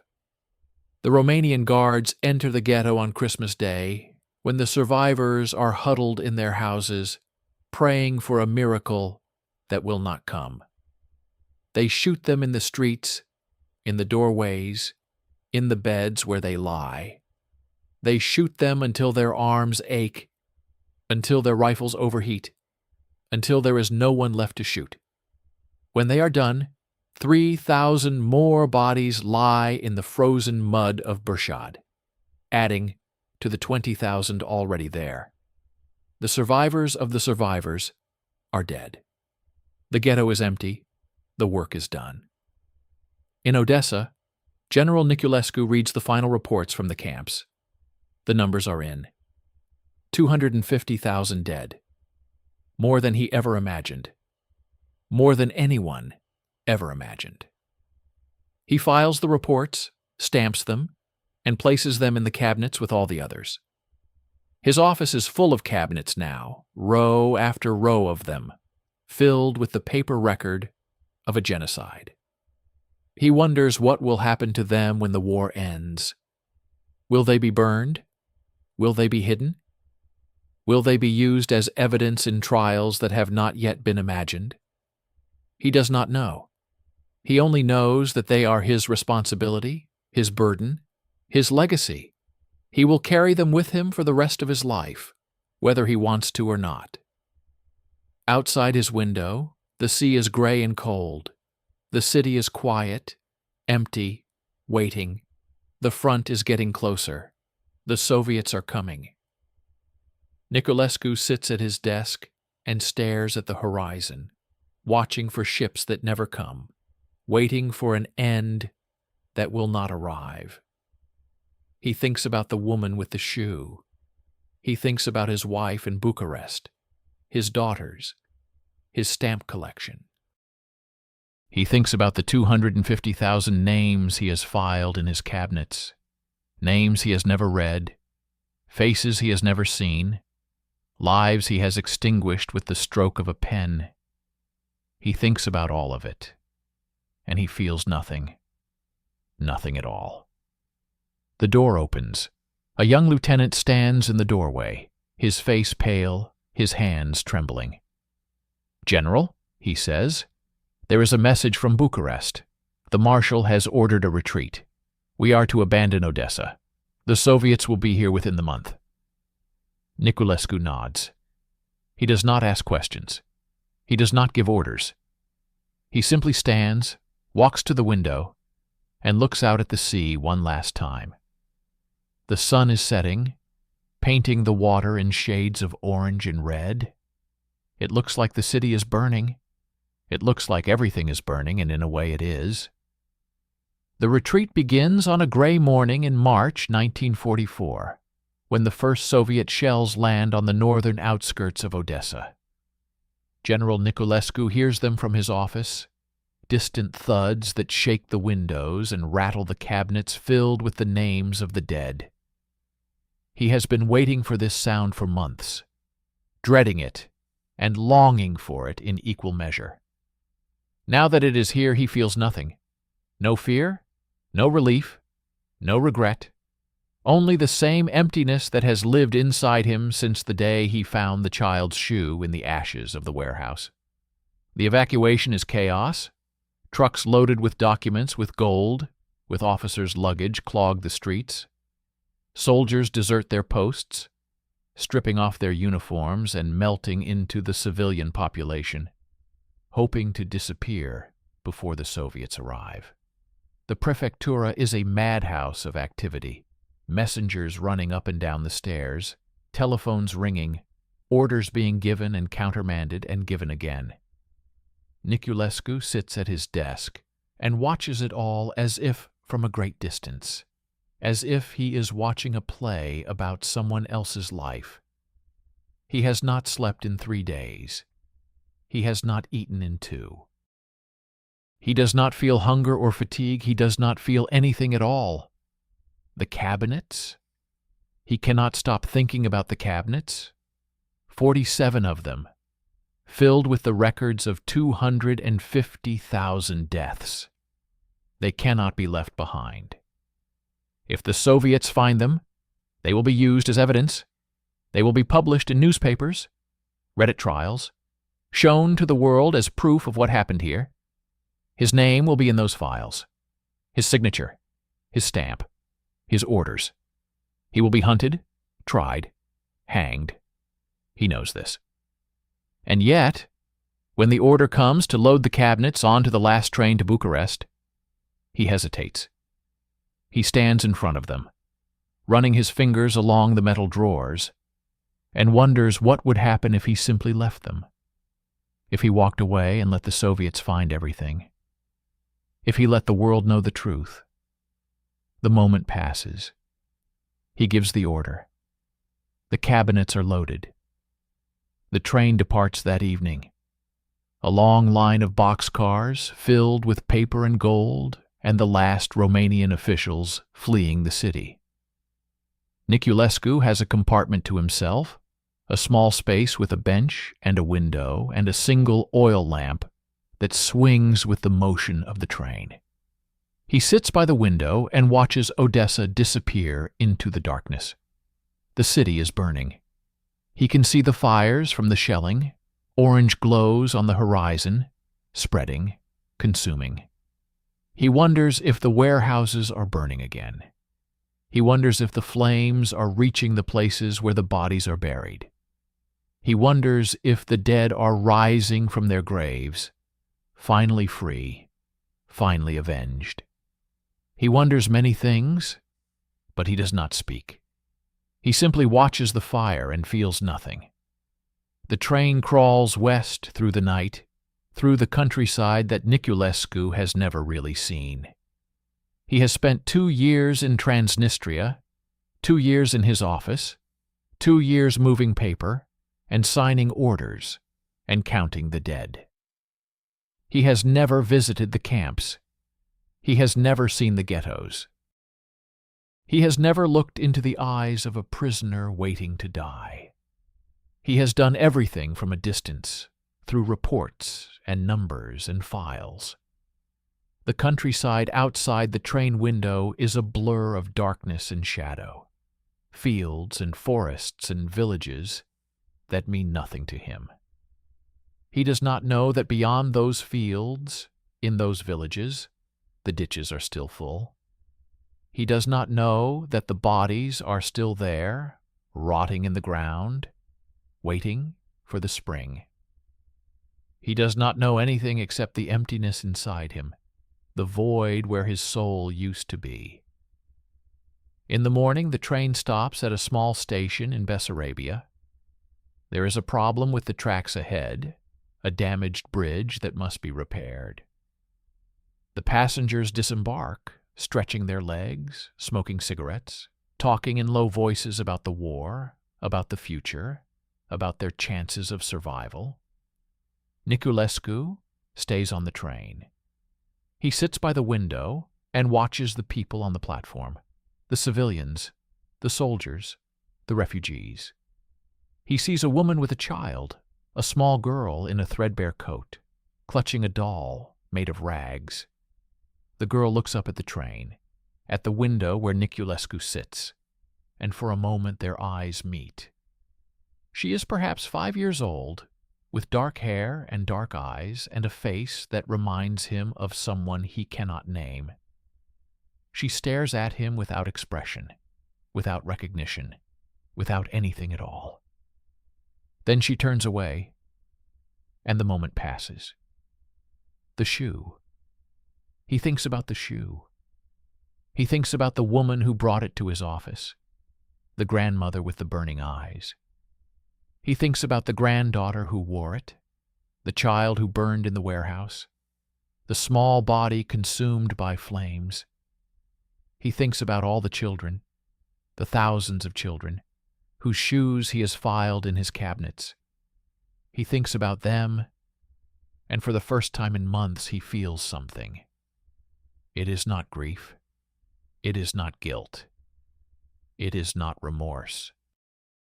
It is something older and darker, something that has no name in any language.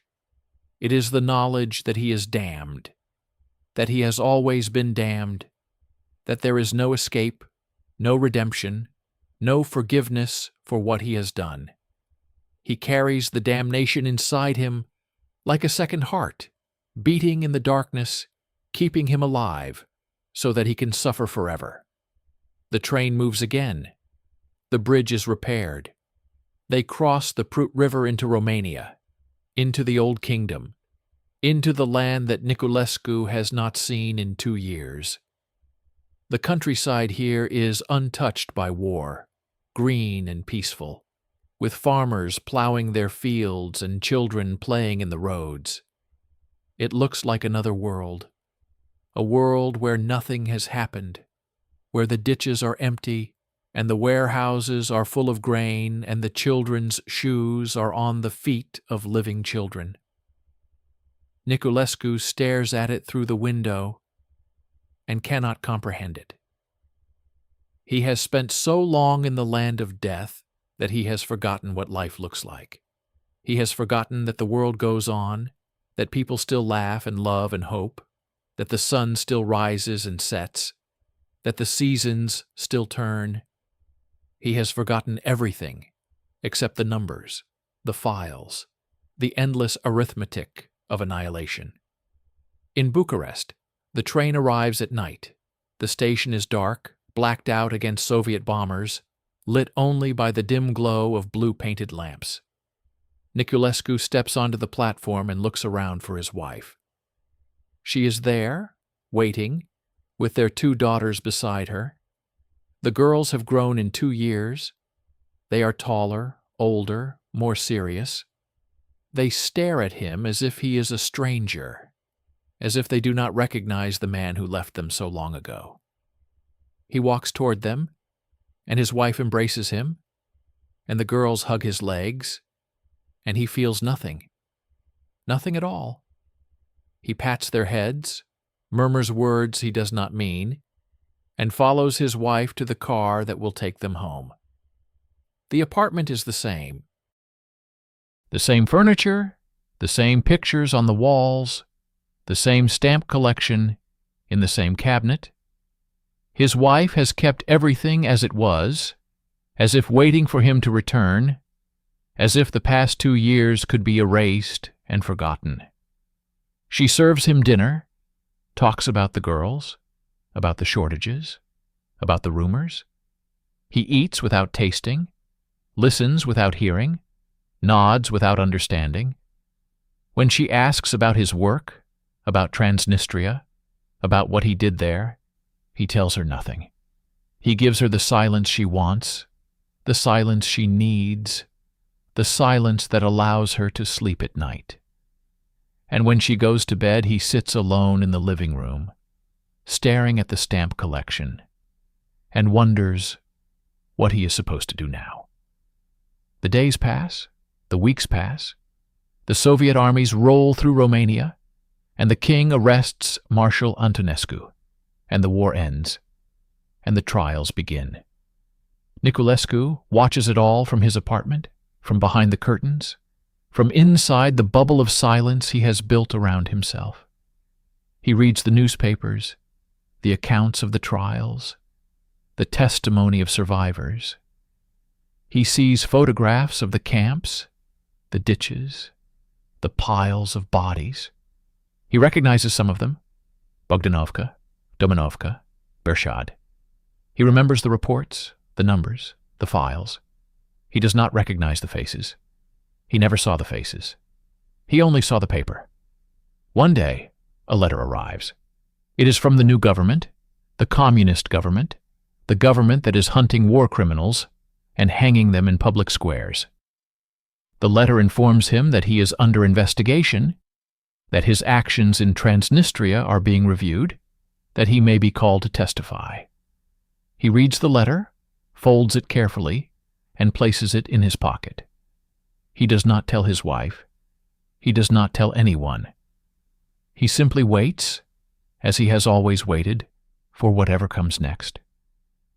The waiting ends on a rainy night in October 1944, 3 years to the day after the bombing of the headquarters in Odessa. There is a knock at the door.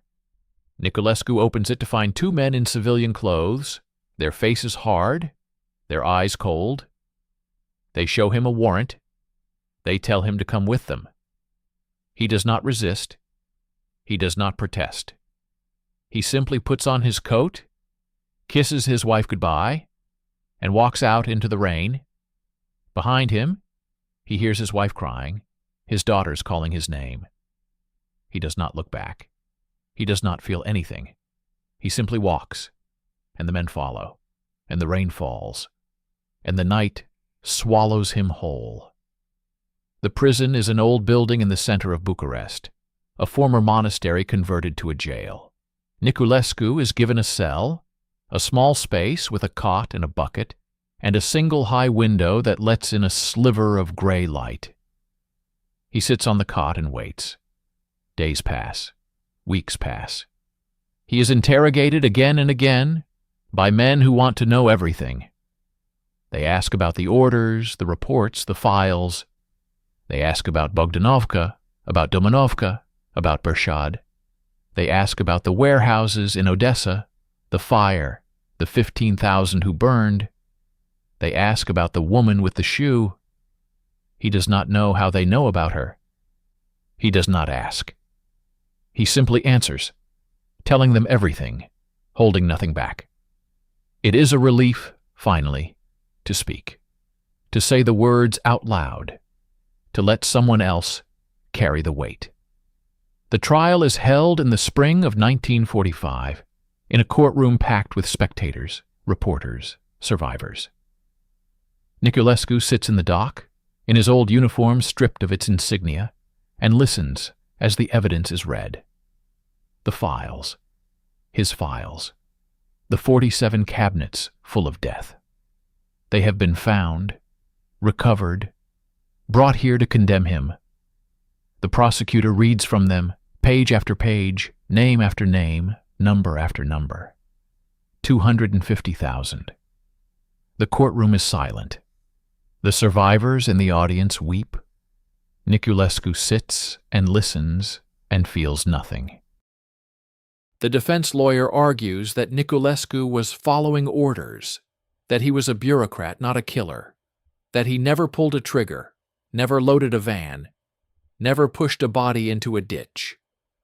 He argues that the real criminals are the men in the field, the commandants, the guards, the ones who did the actual killing. He argues that Niculescu is a scapegoat, a sacrifice to public opinion, a victim of circumstances beyond his control. The judges listen, nod, and retire to consider their verdict. They return the next day. The courtroom is packed again, standing room only, the air thick with tension and fear. The judge reads the verdict. Guilty. Guilty of crimes against humanity. Guilty of complicity in genocide.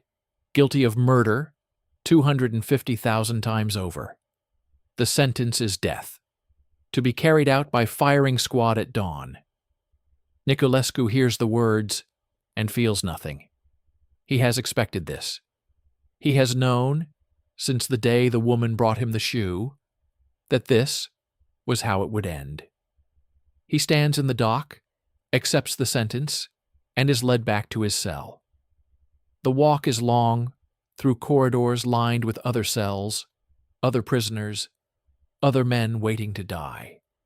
He does not look at them. He does not see them. He sees only the shoe, the small brown shoe, floating in the darkness before his eyes. The night before the execution, a priest comes to visit. He offers confession, absolution, the last rites. Niculescu refuses. He does not believe in God.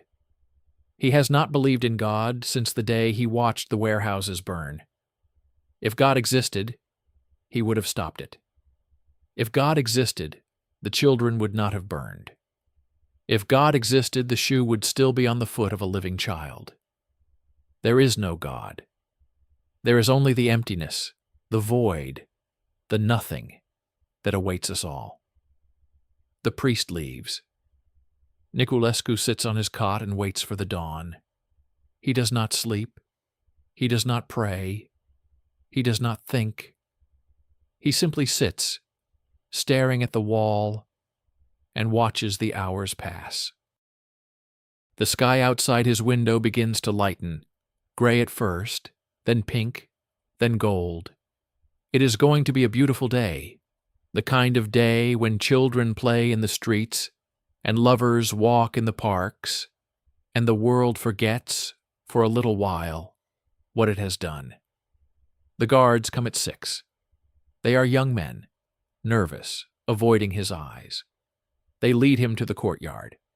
a small space with a stone wall and a wooden post and a squad of soldiers waiting with rifles.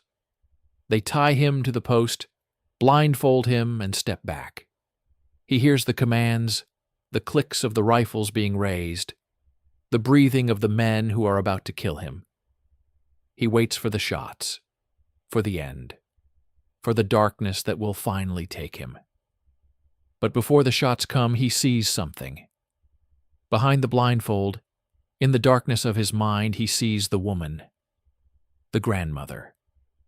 She is standing in a field, holding the shoe. Behind her, stretching to the horizon, are the children. Thousands of them. Hundreds of thousands. All the children who burned, who starved, who froze, who were shot and buried and forgotten. They are standing there, watching him, waiting. Their feet are bare. Their shoes are gone. They have come to take them back. The shots ring out. Niculescu falls forward, into the darkness, into the void, into the nothing that has waited for him since the day he signed his first order. He does not feel the bullets. He does not feel the impact. He feels only the children, their eyes upon him, their silence more terrible than any scream. And then he feels nothing at all. The body is buried in an unmarked grave, somewhere on the outskirts of Bucharest. No marker, no ceremony, no one comes to mourn. The war goes on. The world forgets. But the children do not forget. They wait in the darkness, in the fields, in the ditches where their bodies lie. They wait with their bare feet and their empty eyes and their silent mouths. They wait for the others, the ones who gave the orders, the ones who signed the papers, the ones who counted the bodies and filed the reports. They wait for all of them. And one by one, they will come. One by one, they will stand in the darkness and feel the children's eyes upon them. One by one, they will know what Niculescu knew in his final moment. That the dead do not forget. That the dead do not forgive. That the dead are always waiting, just beyond the edge of sight, in the place where the shoes go when the children are gone. The war ends in Europe in May 1945. But in Transnistria, the war never really ends. The land between the Dniester and the Bug has been soaked with so much blood that it can never be clean again. The spring plowing turns up bones in every furrow. The summer rains wash skulls out of the riverbanks. The autumn winds carry the smell of the mass graves across the countryside. A sweet, foul odor that lingers for decades, that settles into the soil, that becomes part of the earth itself. The peasants who farm this land learn to live with the bones. They stack them in the corners of their fields. They use them to mark the boundaries between properties. They grind them into fertilizer and spread them on their crops. They do not speak of what they know. They do not speak of what they have seen. They simply live, and they die, and they are buried in the same soil that holds the remains of 250,000 others. In Odessa, the city rises from its ruins. The Soviets have returned, and they are rebuilding. The port is cleared of wreckage. The streets are renamed. The opera house reopens with a performance of Glinka's A Life for the Tsar, retitled To Remove the Tsar, adapted to celebrate the people. The people come, dressed in their best clothes, and they applaud, and they smile, and they pretend that nothing happened. They do not talk about the occupation. They do not talk about the Romanians. They do not talk about the warehouses that burned, the ditches that filled, the children who disappeared. They talk about the future, about reconstruction, about the bright new world that is coming. They talk about everything except what they know. But the city remembers. The city always remembers. In the catacombs beneath the streets, the bones are still there. In the foundations of new buildings, the ashes are still there. In the memories of the survivors, the faces are still there. The survivors are few, a handful of those who hid in the catacombs, who passed as Gentiles, who bought their lives with gold or luck or the mercy of strangers. They move through the rebuilt city like ghosts, unrecognized, unacknowledged, unwanted. They gather in secret, in basements and back rooms, to remember the ones who did not survive. They say the names out loud, the names of their mothers and fathers, their husbands and wives, their children and grandchildren. They say the names so that someone will remember, so that the dead will not be forgotten, so that the silence will not swallow everything. One of the survivors is an old woman named Sarah.